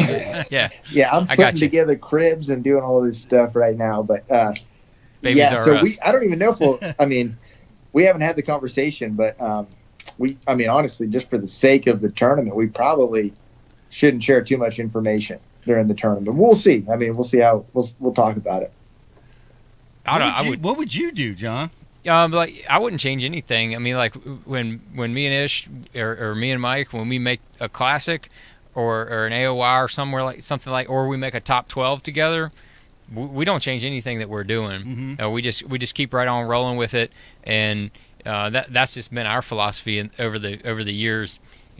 Because there might be something that helps him, and then we just keep what we're doing the whole time. So that's my suggestion to you guys, or whatever. That's great advice. We literally haven't had the conversation yet. It's been a no-brainer. I mean, even this past week at the St. Lawrence, we were talking every day, like sharing tips. Even after the third day, like, hey man, how was your hookup ratio? What are you doing to keep these fish alive, and what are you doing to land these fish? And did it sound kind of like, look, dude, I got to tell you, man, I had this big 4-pounder come off right at the boat, man. I didn't know what this was going to do. Was it kind of like exactly. that? I love Justin, man. He's the best. Well, I have a different, I recommend sabotage. Pete, go in the opposite direction. Go all the way. I'm jealous he's been eating lobster all week. I mean, he deserves some sabotage. I know. That would piss me off, too. Come on, man. I hear you. You better ice pack me some lobsters down in Arizona. Yeah. No doubt, dude. Yeah, you don't get fresh lobster down here. Well, we've got some of our subscribers have some questions for you, Josh. And what do we got for me? So, first of all, pertaining to line size on the St. Lawrence, is a 6-pound test fluorocarbon necessary to catch the bigger smallmouth, maybe even lighter, or do you think that you can get away with 8, maybe 10-pound fluorocarbon in certain situations? Good question, because the water's so clear, but definitely not necessary. That current's got your bait moving really fast, and I personally like 8, but I do think you could even get away with 10. I don't think line size is super critical on that place. And you've got the zebra mussels. I mean, those mussels are nasty. So, any little edge you can get to at least, get those fish up off the bottom. Or if it does happen to have a nick, I mean, a lot of times it doesn't matter if it's 50, if it's got a nick. But I'd rather have 8 than 6 if it does have a nick. That's for sure. I got a question for you. You're using braid with a leader, correct? Yeah, Nanofill with a leader. Yep. Okay. Now, dude, what kind of leader length were you using? We talked a lot about that today, John. Yeah. And there's so many different opinions on how much leader you need to be successful. What are you using? Sure. Okay, so normally I go with about a 6 to 8 foot leader, and I've got 2 things, and I learned these both from other anglers. The first one is from Brett Height. He had taught me that he doesn't like his leader knot get on the cast. So when you reel your line in, you're about to make a cast. He doesn't like his leader knot being below the lowest guide on the rod. And the reason for that is when you make your cast, if you're casting, that knot doesn't get banged off that first guide. It comes off the spool with this wide rotation and bam, slams into that first guide on the way out. And after you make 100 casts, that's a lot of damage to your knot. So when I'm casting, I keep it like 6 foot, 7 foot to prevent that from happening. But when I'm dropping, which even if I might have been like maybe making a short pitch, but I wasn't making a long cast, or I was just dropping. So I was going a lot longer. And this is a Seth Fighter tip. I saw him at one point, he said, a lot of times fluorocarbon comes off your spool a lot faster than braid. You open your bail and fluorocarbon comes off your spool faster on a drop. And I agree with that.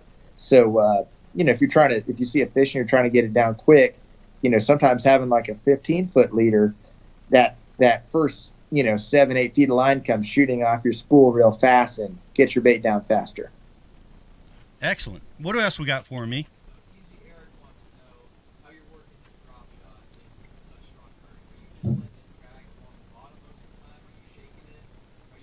Great question. I didn't hear the question. Oh, he said, how are you working that drop shot? You're fishing it in real heavy current. Once it gets down there, are you shaking it? Are you moving it? Are you just kind of holding on for dear life? What are you doing with that thing? Yeah, that's another good question. You know, that it's one of those weird places where the current's so strong. I mean, personally, I just held my rod still, you know, just tried to hold on for dear life, like you said, and just feel for something that felt weird. You know, a lot of times, you know, that weight is just banging across the bottom. If you're not feeling anything, you're coming across sand. And when you start feeling either goby bites or rocks, you know, you're in the good stuff and you're probably about to get bit. So I was just feeling for that and then trying to feel anything different. You know, those smallies, it's frustrating there because there have been several times where, you know, you can't set the hook on every goby bite you get, or else you're going to just be reeling in gobies 24/7. But sometimes those smallmouth bite it like a goby. You know, there have been a bunch of times where I thought, I'm 90% sure it's a goby, but I'm going to pull into it, and it's a smallmouth, and it's a good one. So that's probably the trickiest thing there, is trying to feel that. But, you know, when your bait's coming through the water so fast by that current, the bait's doing plenty. It's not like it's just sitting there doing nothing. There's plenty of action on it. So I didn't shake my rod tip at all, but I definitely was just literally trying to wait and feel anything different. And when I felt something different, I'd reel into it. That was a great question, E. Who was that question? That was Easy Eric.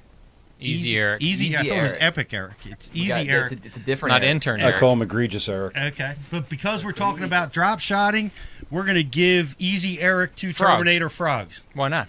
Same thing. Try drop shotting a frog. It might do the trick. But Dean Rojas doesn't. keep those questions And he's coming. the best. Keep those questions Just ask coming. E. I have a question though for you, Josh. Hook. I know Justin was using a straight shank hook. At least I think that's what he talked about when I was watching him on live. Talked with Ike. Ike has kind of modified his hook to a straight shank a lot of times when he's drop shotting. What kind of hook? What style are you using? That's a good question. You know, so it's tough because I like a straight shank when I'm casting, but I like a standard drop shot style hook when I'm straight dropping. I feel like on a cast, you definitely can miss some fish with that standard drop shot hook or reel them in halfway and lose them. So for me, kind of a happy medium is using a drop shot hook and opening up just a little bit, opening that gap up just a hair. Mm-hmm. I go back and forth, you know, and, you know, for me, it's one of those things I just try to decide. And also largemouth or smallmouth. You know, I like a straight shank always on largemouth. I like that drop shot hook more on smallmouth. You know, so it's one of those things. I was using a number 1 this week. I've gone at Mille Lacs last year. I used a number 2 and never lost a single fish. That tiny little number 2 hook dropped, but everything was just a perfect vertical drop. So that's kind of what I go off of. If I'm casting, straight shank, dropping, drop shot hook. Awesome. Well, being I got you on this, I noticed watching Justin, he paused often on the hook set. He would like comment, "Oh, there he is," and he would take 2 or 3 steps back, almost count to 3, and reel down, and then lay into him. So he hesitated. I noticed that. Do you hesitate? Do you set on the strike? What's your process? Yeah, that's a good question. I mean, on those smallmouth, it's amazing how a 5-pound smallie can sometimes strip your 3-inch, 4-inch bait off your hook. You know, like you think but they do have little mouths. I will say that. You know, for the size of those fish, they've got the smallest mouths in the country. But if you have the opportunity, I love waiting on them like that, especially dropping. And I do the same thing on spotted bass too. I mean, if you know that fish has got it, and you've got a bait, something like gulp or mag scent, that they're gonna hold on to. It's great to give them some time. But you know, fishing that particular river, especially when you're dragging, and the current's moving the boat, there were definitely times when, you know, your instincts or whatever, you feel something different, and your instinct is just to pull. And I mean, that happened to me plenty of times, and luckily, I think I landed. I mean, most of the fish. I don't think it's a bad thing, but yeah, if you got the time to sit there and let them take it for 2 or 3 seconds, absolutely. Wow, I would do that. I don't think Ike could do that. No, I know he's not capable. Is he too hyper? He's too hyper, Nope. man. He's Something reeling breeze immediately. on that line. He's already on the outboard. standing back there trying to catch hey, that that's fish. cool. Wow, the pounders like skiing over the But we got any more IMs? We do. You know, I like this one from Patrick, just as a general question. How do you keep a positive attitude when things get tough? Yeah, that's a good question. That's the hardest thing in tournament fishing. You know, for me, I look back and I mean, I still have really bad days that start bad and end bad. But when I was newer to tournament fishing, even after I'd been doing it for a while, sometimes something bad would happen early in the morning. It would ruin the whole tournament day for me. And it's amazing what keeping a positive attitude will do, you know, throughout the course of a tournament day, because it can come together sometimes so quick. I mean, it seemed like I used to be never be the guy to ever catch that big one right at the end of the day. You know, I'd always hear everyone's stories of, hey man, you know, I caught a 6-pounder with 5 minutes to go. I had no fish at 1 o'clock, and I ended up with 20 pounds.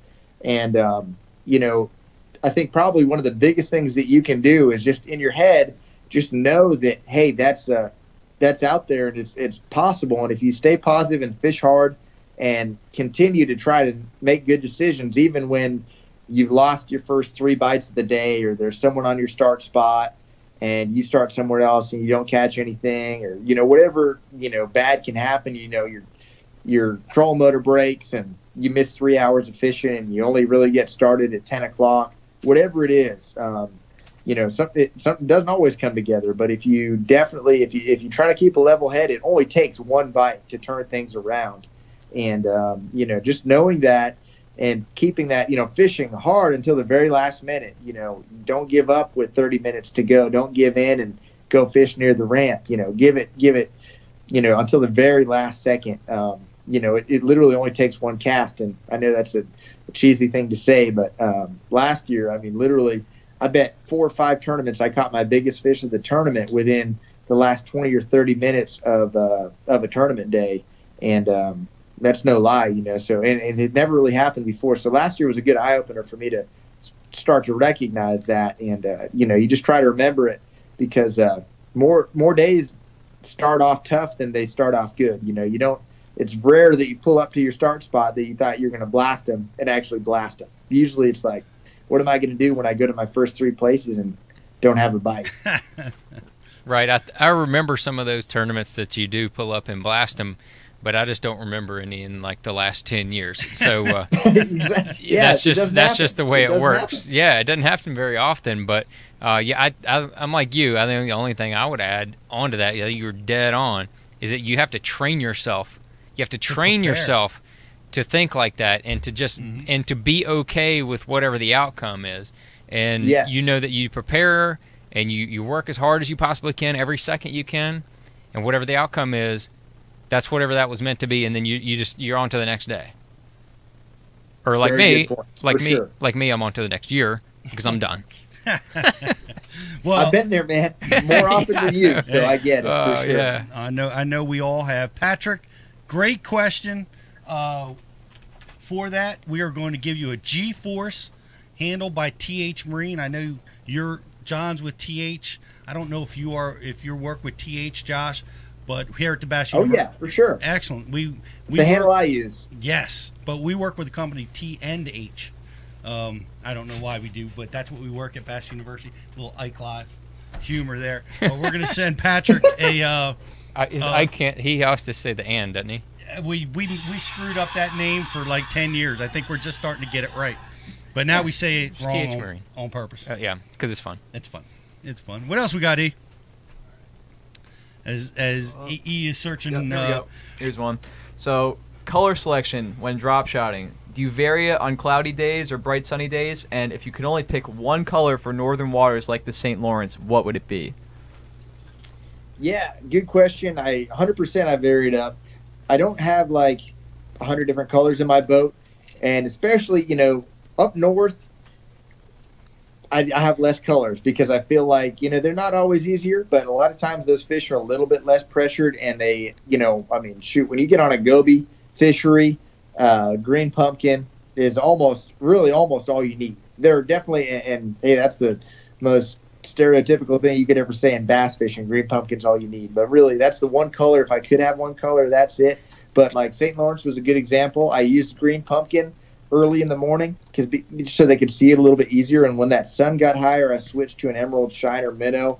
And a lot of times I do that. You know, fishing Lake Mead growing up, and still now, I will go through 3 or 4 different colors in a tournament day. I'll start with something dark and gradually go to something that is more lighter and more translucent through the course of the day, just something natural. And then, of course, you know, if you get around other boats too, that's when you start wanting to mix up your colors and try to throw something a little bit different. You know, or also if you fished a spot and, you know, you fished it for a few hours or you fished it for a few days, that's another good time to start mixing it up. Excellent question on color, E. I lost E's attention for the moment. We're going to give whoever asked that color question a new Rapala hat. And that would be Eric G, who asked that question. There he is. He's always it's Kenny here. G's brother. It is. It might be. He's a big listener. It's epic Eric here at the show. But you're getting ready, man. You got how many weeks to the AOY tournament? About 2. I think I'll be leaving in about 2. So are you what's your preparation? Are you 5 miles a day in the morning for a jog, hitting the gym for 4 or 5 hours, fishing till dark? Are you kidding me? He's What's got a baby in the house and he's got another one on the way. I know what he's doing. Hey, that's no excuse. I know, dude. John, you're a lot busier than me, and you're in the gym every day, man. But I'm not quite that determined. So, yeah, that's what I'm doing. I'm putting baby stuff together, and so the tournament's in 2 weeks, and our baby's doing 4. So that's my other thing too. I'm just praying that thing doesn't come during the tournament. I hope it comes before or after, but you guys know you never know. But just keep Boyd Duckett on your call list. That's all I'm going to tell you. yeah. He's got something that might be helpful, but it's all good. I'll make it work one way or the other. Man, well, that's an exciting time. I know a few years back I was fishing a tournament, and when my son was born, and I was, didn't know, right? He was due like 2 days after the tournament was supposed to be over, and I was fueling up the day after the time. I'm getting ready to drive home, and I got a call. My wife was in the hospital, so I drove my Bass Cat and truck right to the hospital and parked it there for 12 hours until my son was born. But you made it. I made it. Heck, I made it with 12 hours to spare. We could have stopped for lunch. Yeah, could have had a whiskey on the way, loosen you up a little bit. Well, I wish you the best of luck there, man. I can't tell you how I wish you and Justin. I'm friends with both you guys. It's going to be such an awesome AOY championship. I am going to be watching. I hope they start Bassmaster Live on Thursday, so I don't have to wait till Friday till they start covering it. And I wish you tremendous success in that tournament. Thank you very much. I need all the luck I can get, so send it my way. Yeah, you're already lucky with the one, and we know that you got a big month ahead of you, man. Wow, you got the AOI tournament, and then and got the little one on the way. That's going to be a hell of a month, man. Congratulations on both of those, and I'll be tuning in watching the tournament. That's what I'll be watching the tournament, and then I'll be watching for the tiny small person pictures. Thanks. Yeah.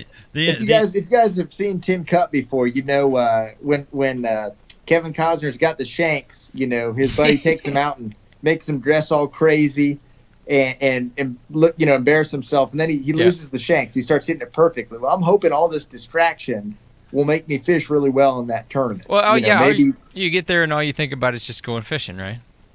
Yeah, or I'll just be thinking about the baby, and then the 5-pounders will just be jumping in the boat. That's what I'm hoping. That's right. I'm sure whatever's meant to be will happen. And like I said before, I think that tournament's going to set up to do well for your strengths, and I can't wait to see it all play out. Well, thank you guys very much. That means a ton. Well, if guys want to follow you on social, want to get involved with the Baby Watch, the AOY Watch, how do they track you down? Yeah, just Josh Bertrand Fishing on Facebook and Instagram. Those are the two I use, and Yep, that's pretty simple. Josh Bertrand Fishing. Josh Bertrand _fishing. _fishing. Well, we got it. And hey, thanks so much for taking the time to talk with us. I know it's probably 10 o'clock in the morning out there in Arizona, but simple just math. About, dude. Just about. Hey, it's my pleasure. You guys have an awesome show here. Hey, man, it's great having you. Great talking with the nuts and bolts of bass fishing like we do here. Thank you for your seminars, by the way. And I got to invite you guys to go back and watch your Clearwater seminar that Josh did for us. I think it was in Niagara. You were talking, and you talked about your love affair with the Great Lakes and the St. Lawrence River. You gave away all your secrets before you knew we were going to win the tournament. That's what happened. That's I need to go back and watch it. I think a lot of people are going to go back and watch that now because it's spot on. You talk a lot there in those seminars, and I appreciate you doing that for us. We look forward to having you back at the Bass University sometime real soon, and best of luck for now and forever. You're going to be the elite champ, Josh Bertrand. Thanks for being with us, buddy. Hey, thanks, guys. I'm glad I got to do it at least once. But yeah, I look forward to hopefully doing another seminar this winter. And yeah, I'll chat with you guys soon. Outstanding. Well, good luck, and we'll catch up. And what an amazing deal to be able to get that win. And thanks, guys. Yeah, thank you, man. Yeah, thank you, Josh, man. Good luck. I can't wait to watch next month, man. It's gonna be exciting. It's like I said, it's a 2-horse race, and it's a 2-horse race with 2 dudes I really like, so that's good. Is that now? What do you think of that tournament? That body of water, does it set up for video game fishing? Is it going to be a flippers tournament? No, dude, that's a really small body of water, clear water, spotted bass. It is going to be tough. It's going to be a tough bite. It'll be a lot of suspended fish. I think Josh with his, I just think he's going to do well. I think he's going to do well. Excellent. Well, I think Justin very well. I mean, Justin could win the tournament for all I know. I mean, you never know. But I think he will do well too. But I feel confident Josh is going to do well. Well, it's to me the big hurdle to overcome is to get that first win. And once you get it, you see guys over and over. They can either go on a streak or at any time they could win a tournament now. Where before that, it wasn't so much. You know what I mean? You couldn't figure out how to break through, couldn't figure out how to get over the hump. And now Josh has done that. He's got one in the bank. And he's got that confidence. It's going to be exciting to see how he fishes with that confidence. It is. Going forward. But that was awesome. It was awesome talking with him, and thank you for all the great stuff. And I'm looking for to see if we have a winner selected for the custom Cashin fishing rod. And we do have a winner. Oh, we do. We've got a winner. Are we ready to announce? I can't not announce it now. Let's do it. No, let's don't do it. Let's do it. But I want to thank all of you that have subscribed. For those of you that haven't done it yet, you're going to watch this on a rebroadcast. Come on over to BashU TV, BashU.tv. See Josh Bertrand. Talk about great question about mental attitude, positive attitude. How do you keep it? There is no better seminar than Gerald Swindle's Positive Mental Attitude on Bass University TV. It's outside the scope of X's and O's and flipping sticks and spinning rods. It's about the mental side of fishing. And Gerald, it's a very passionate seminar that I don't care what you do, it's going to help you in life. It's going to certainly help you in your fishing. So you definitely want to go check that out. Go on over and subscribe to BashU.tv. We're giving away Bass University hats for all our new subscribers through Labor Day. Check it out. There's a tremendous amount of talent that is teaching about what they're really, really good at over on Bass University. And we got some live on the water stuff coming from the great John Cruz. Yeah, man, it's gonna be fun. It's gonna be fun. I can't wait to see that stuff come out. And every time I do one of the seminars, I love listening in live and watching the interaction and all the questions at the actual seminars. In addition to that, I just love those things. It's just get your brain functioning, and all I want to do is go fishing right after that. That's it. It's awesome. But the only way we can get fishermen in the room is by having our classes in the winter when the lakes are frozen or it's freezing cold That's out. a fact. So go to thebassuniversity.com. We've got 2 seminars. You do that year-round. Launched. We're going to be in Tulsa, and we are going to be in Alabama. North Alabama, in the Huntsville area, I think, or close by there. Gadsden. We're going to be there. Sorry, Gadsden. We're coming to Gadsden. I've got the dates on your slip there. Okay. We're going to be there in January, and I'm going to put on my reading glasses so I can. Sorry about that. Put on the spectacles. You may hold it up over here. But go over to bassuniversity.com, thebassuniversity.com, and you'll be able to register to come see us in person. It's a weekend. It's an awesome event. You've got 3 speakers each day, giving 2 seminars a day. We've got great gift packs. We give away T-shirts, and we just have a blast. Dealing with a lot of like-minded people that love the sport of bass fishing, learning about bass fishing. We're going to be in Tulsa, Oklahoma on January 12th and 13th, Gadsden, Alabama on January 19th and 20th. And we have an early bird discount that's in effect right now that's going to be going away real soon. 25% off if you register right away. So go check that out at thebassuniversity.com. And I'm sure John Cruz will be with us this year. Schedule's getting so busy, it's hard to get them these days, but we love having them. But it was interesting to talk listen to Josh talk about it. But one of the things you talked about, was instincts. He fished instinctively to win this tournament. You fished instinctively at your big deal on Lake Champlain for your second place finish. That's the magic. You know what I mean? That's the magic to get you to the next level. And it's hard to do.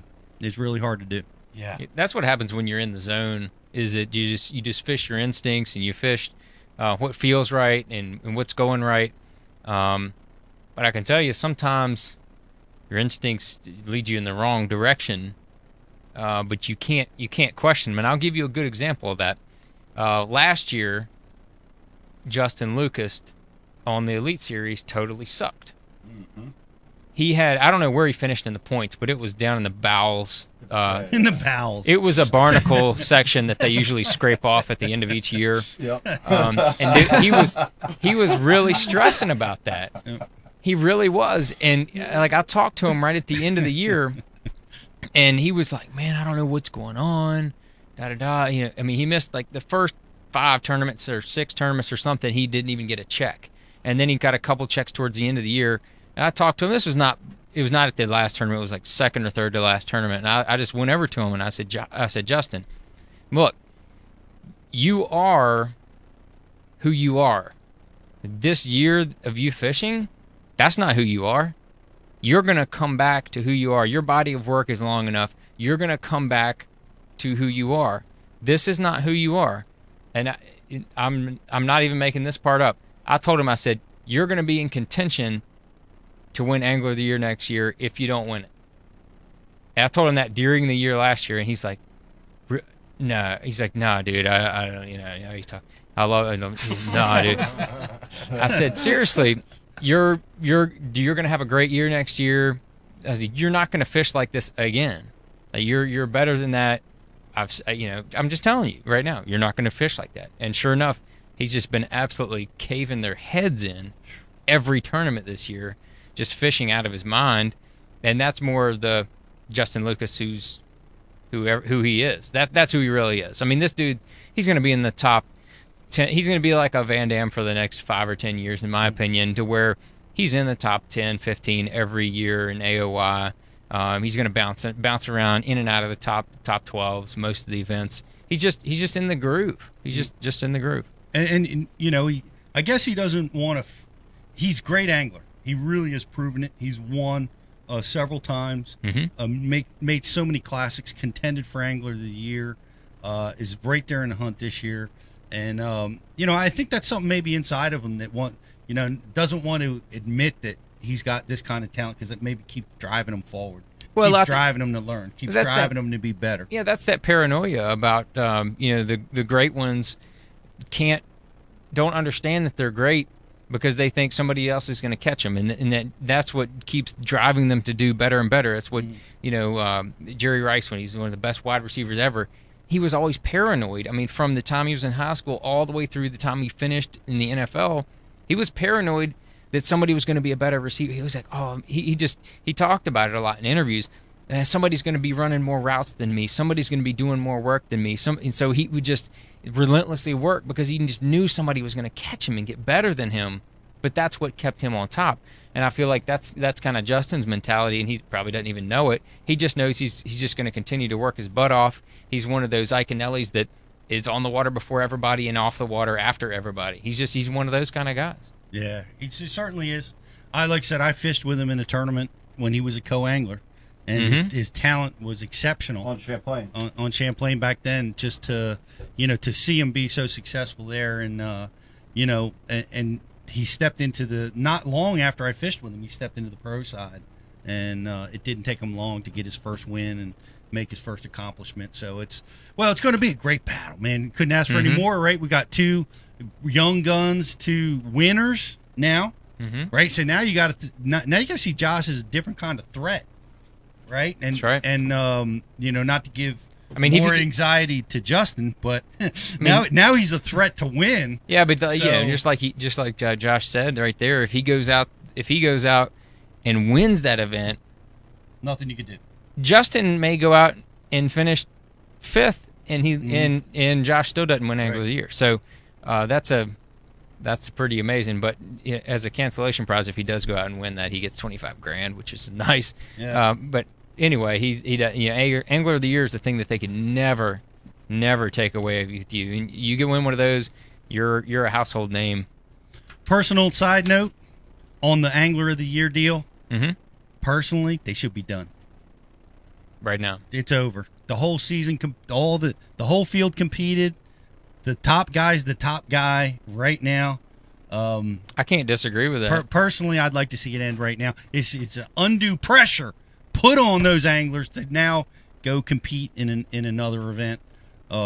It's great. It's great for me to watch it, though. I'm looking forward to that part of it. It is kind of a weird. It's only half the field, and it is a really weird small body of water. That's not a normal competitive tournament, but at least it's okay. It's in my opinion, what Bass did with that, it's okay. It's not like they totally screwed the whole thing up like they did with NASCAR. So we'll just leave it at that. I'm okay with it. I agree. I'm looking forward to watching it, guys. But it's going to be a great event. I think it was a great show. I learned a lot. We had a lot of great questions. We got a lot of great prize. This guy, the winner's probably still hanging on because I never did announce him. BTC, you let me slide on that one. The winner of the custom, one of a kind, not available to anybody. Prototype. But John Cruz and me is Lynn K from Tuscaloosa, Alabama. Whoa. Hey, welcome. Roll Tide. Roll Tide. Roll Tide, welcome son. to the Bass University family. Thanks for subscribing. We're going to hook you up with a brand new Cash and Rod, courtesy of Cash and Rods and John Cruz. Yeah. Thank you very much, guys. Check out Cash and Rods. All you subscribers, we're going to have great opportunities for you with Cash and Rods, so look for those to come real soon. They build an amazing product. It's got a lifetime warranty. Made in America. It's made in America. In North Carolina, blanks, everything. And they have every rod for every purpose that you'll ever run into in the world of bass fishing. So we want to invite you guys to go check them out. A lot of technique-specific stuff there. Absolutely. So congratulations, Lynn K. And Roll Tide. We'll send that out to you. We're going to send out all these great prizes. Man, I want to thank... It's been a hell of a day, guys. It has been. We filmed all day. Brian was hungover all day. We're wore out. Bad. Bad. We are wore out. But Bud filmed us all day. I mean, I don't know how you did that. That you had to be behind that camera at least 8 hours. Longer than that. Felt like a few hours. It was a blast. Well, I love it. That was a hell of a job. Grinding. Helping us get things done as usual. JC, thank you, man. Yes, sir. Thanks for being here. Thanks for being guest on the show. Thanks as well for having as me. you, Bud. I want to thank all you guys for watching. Once again, I want to invite everybody to go over to subscribe to Bass University or bassu.tv. I got to announce some of this great stuff that we got coming. We got John Cruz on the water training. some really great stuff with the micro jig, with the punch shot, and some really amazing sonar work to help you break down your body of water. He does it with his Ray Marine, which I was impressed with when we did that today. We filmed with just last week. We filmed with Mark Zona up in Michigan. He's delivering some really unique techniques for largemouth and smallmouth fishing. All that stuff's going to be released real soon. Just a couple weeks before that, we were with Gerald Swindle down on Lake Gunnersville, working on deep water ledge fishing, doing some teaching and training with that technique, which is so important if you live anywhere, where you're going to be fishing offshore. So we've got a lot of great new stuff coming. You want to hang in there for that. Come on over, subscribe to Bass University TV. I'll send you a hat. Come over and join the family. Thanks, everybody, for being here with us. What's that? That's one you got. I'm sorry. That I'll send you. I don't know. It's amazing. That could be a T-shirt. Just keep doing. Send you a hat. I'll send you a hat. Space. I'll send you a hat. It's kind of a sharp hat, I think, but It is. It wears extremely well. It does. It's comfortable. It's comfortable, and it's lucky. And you're going to send it personally. I'm going to send it personally. I'm going to put the stamp on the envelope. We're going to get it to you. Send the email personally. Hey, but thanks everybody for watching. You guys watching the rebroadcast, enjoy, and we're going to be back real soon with a new Bass University Live. Yeah. What do you got, BTC? Yeah, working on getting JT here in the middle of September. Okay. We'll see how that goes. But it'd be That cool to would have be JT awesome. Kenny up here. And I think we've rolled out to this clip from was it Brandon Lester's tough moment on Mega on St. that Lawrence. he just totally crapped the bed in. Yeah. And you watch him, and it didn't look like he made a mistake to me. It looked like the fish was too hot. Maybe so. Yeah. That was the only thing I It was said. funny because when Josh was talking about bringing that first one in that one big one in the first day and it was too hot, the first thing I thought of was Lester losing this fish, and I was Yeah. like, "Damn, I bet you that's exactly what happened to him." Yeah, it just got there too quick. Mm-hmm. She Sometimes wasn't you don't. Sometimes you don't mean for No, it to get no. there. She just it came through swims the boat. at the damn boat Yeah. like an idiot. Yeah. Yeah. Well, I will say, I got to say, this another Bass University observation. Teaching moment. I saw the guys with the braided line often brought those fish in faster and hotter than did David Walker with straight fluoro. Well, David Walker's brain just works a little slower, I think. Yeah. That Bass University teaching moment. If you know David Walker well, you'll know that is not meant in a bad way. Dude, I love David Walker. He is one of my favorite dudes on the whole entire tour. But if you talk to him, what I mean by that is nothing gets him fired up. No. He's a very even-keeled. even-keeled guy. You know, I got to tell you exactly what he told me, and you can scold me for this later if I need to be. So I'm coming back into the campground on Saturday night, the night before the top 12 day, and David Walker is walking from his camper over to the dumpster to take out his trash. So I'm driving back in, and I stop and I said, "Hey, David, man, good luck tomorrow. Hope it goes well. Hope you go out there and smash him and everything." And he said, "Yeah, it feels really good to actually have a good event." I said, yeah, it does. He goes, "Man, honestly, I was really tired of eating shit sandwiches all year." And that's exactly what he said. So that's David Walker's mentality. Is that nothing was like too bad of all. He's like, "Yeah, I was just tired of that. This is a lot better. I'm glad I'm ending the year this way." And he was okay like that. I should have thought of this earlier. That's just David Walker, man. That's David Walker. Well, I think we'll end on that note, BTC. I think we're still going to watch the video. Let's watch the beauty. Oh, we're going to watch it and comment? Okay. Yeah. I want to let's do do commentary on this. This is going to be great. Okay, we can do that. It's coming up. Oh my gosh. I'm talking about a freaking giant. Wow. Gosh, stay on, baby. That is a Say big he one. pulled him up Stay. quick. He I came agree. right up. The fish Wait, came Dude, right but that's up. he's another not off yet. 6-pounder. Better loosen that drag up, son. Oh Gosh, look how Yeah, don't long do that fish is. Sorry. Oh my God. Oh! He dropped the rod. Didn't sound like he had his drag set. He dropped the rod. No, I thought that too, John. And we can play it again. Peter. insert. That's probably 100 grand right there. Instant replay. It was, Brandon. Sorry to break the news to you. Oh my! Oh no! Rewind that one more time. I want to see this again. What? Listen Watch for the close. thump after the fish gets off. Listen for a loud thump. Oh gosh! Look at that fish! Don't do that. Sorry. Don't do that. Oh my! Oh no! Did you hear that?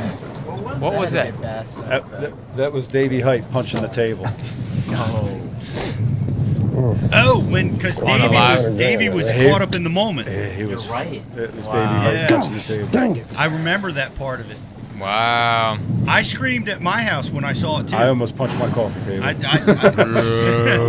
But if you look at this, watch the fish shake right at the end and flip his mouth open. green. And that's when Yeah. that's You when see- it comes out. Right there. He's gone. First He's one gone. I've lost. Oh, he didn't drop the rod. He didn't. I thought that too. I watched it over and over, just like we're doing here.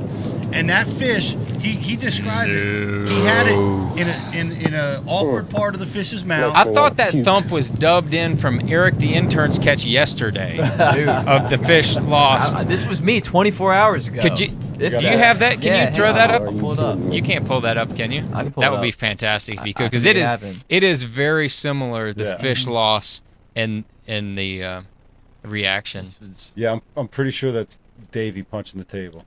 Mm, I got that makes sense. Yeah. That makes sense. That's heartbreaking, man. Yeah. I have to agree with you though. I agree with you. That fish was hot. That fish was hot when it came in. All right, here we Eric, go. Bassmaster's still running. The other clip. Oh, is it? Yeah. We all have a big fish loss story. And here's Eric's from yesterday. Yeah. We're gonna watch. We'll There's a analyze little this. fight, Let's there's a analyze little this fight. for See, you. This fish did not come in hot necessarily. This was just, I don't know, a little bit of error Just on my spooling. part. Made one last attempt. The same thing that Lester's fish did, Save his pretty life. much. One last shake of the mouth. You're David Walker in this fish. Oh Yeah. yeah, see one thing with me and my limited experience catching smallmouth is that I like a loose drag. Oh Lord. Yeah, that was a mega. I It's like a a pretty mega. loose drag when I'm fighting these fish. He has to speed it up because he fights it for so long. Yeah, I mean I'm letting that thing run. I'm letting that thing do whatever it wants. Yeah, he's been listening in the Bass U seminars, watching on how to land And then smallmouth. I should not have turned my rod like that. That was I I think that's where the issue happened. Yeah, see, I thought that's the same sound. Sound. That is What? the same See, sound. baby. Tap, tap, tap, tap. That's the same sound. I agree. You should have turned your rod. Oh, Have you Man, ever lost a that big one. fish that has cost you? Man, I've got a handful of them that just totally haunt me, and like still to this day, I'll think about them like once every week or two. And I'm not even joking on that. One of them was in the tournament that I won. I hit one in that deep hydrilla. I hit one really hard, and I hit it so hard it didn't move. And I thought, I must be was on that the bottom. no? I was 100% sure it was a bite because I felt the thunk, and then it just kind of slowly moved. I'm like, oh, that's a bite. And I cracked it, didn't move, and then all of a sudden my rod got pulled down like it was a tarpon. It just went, and then it went, and then just came off. And I reeled my bait in, and it just came right through the hydrilla and everything, and the hook never even penetrated through the bait. Like that fish had such a tight clamp on it. I mean, in my opinion, I have no doubt in my mind that was a teener. It was a giant, and I never even got to see it. And then another one, I could keep going, but I'll tell you the second one that I actually did see. I was on Gunnersville, and I'm out there cranking the spot, and I'm catching 2.5, 2.5, 2.5, 3, 2.5. I already had 20 pounds in the boat, so I'm catching all these 2.5 and 3 pounders. I was like, maybe I'll weed through a bigger one. So I set the hook on this one, and I'm kind of pulling. Feels like another 2.5 or 3 pounder. I'm kind of reeling, and then I look at my line, and it's kind of cutting out diagonally towards me. And I was like, wait a minute, I don't think I have a good grip on this fish. So I start reeling to beat the band. I'm like, oh snap! And then I see it coming up. It comes up and jumps about 20 feet from the boat because it was angling towards me. Comes up and does this long tail walk. and the big Spro Little John DD comes whoosh flying out of the mouth. I mean, and the mouth on it was just like a bucket, you know, just one of those big long buckets, and it just comes flying out. And I look over at my marshal. I'm just in total disbelief. And he was from Texas, my marshal. He's like, he looks at me and he goes, "Well, that fish was over 11 pounds." And I look at him, and I still can't get words to come out of my mouth. Yeah. And he looks at me and he goes, "Well, you know, I've caught like 40 fish over 10 pounds. I'm pretty sure that one was at least 11, maybe 11 and a half." And I was like, "That's it." He's like, "What?" I said, "I don't want to hear about that fish anymore." I said, "It's like 10 o'clock in the morning, and I've got 20 pounds, but I just lost the biggest fish I've ever hooked in my life Wow. in this tournament, and I don't want." He's like, "Oh, I'm sorry. Sorry about that. Sorry." And then so I went on to just I was cornholing them. You know, I'd go to every spot and just jack them. I ended up catching 25 pounds periodically through the day. I'm not even kidding. Man, I'd be out there fishing. I'd catch one, you know, putting it back or whatever. And if I'd go like 5 minutes without catching one, he's like, "You know, that fish was giant that you lost." I'm like, "Dude, dude, don't like. I'm having a good day. Don't keep reminding me of this, man." That's funny. And he did that 3 or 4 times during the day. Man, that fish could have been closer to 12. He told me that one time. That could have been closer to 12. I'm like, "Dude, seriously, are you really gonna keep saying this?" Oh man, It was awful. I've told one about it in Florida that was a big one that I lost early in my career, but one that you might appreciate because you fish Kerr Reservoir so much. Mm-hmm. And you know how it can get tough in the fall. Oh yeah, And 10 pounds a day could be a good bag. Yeah, could be a good bag. And I had about that on the first day, I think, of the tournament, and I was competitive. Excuse me. After day one, and day two, I had 3 fish, which was great. Mm-hmm. Mm-hmm. And I skipped a shaky head up under a dock because I'm just trying to get bites, and that's all you could hope for. Right. And I skipped up under there, and it goes thunk, and I reeled down and I set. And I thought thinking it's a 2-pounder. It was a 2-pounder because the fish started coming right at me. Mm-hmm. The lake was low, and I was fishing in no water. And the fish comes at me, and stops. I haven't seen it yet. About maybe 15 feet from the boat. Stops and goes airborne. It was a 10-pound bass. Oh my God. I mean, maybe 8.5. Maybe almost 12. I don't know. That fish might have been 12 pounds. Exactly what he said. It was so big, and it was such an anomaly in that tournament. To even, like, that was a whole day's catch.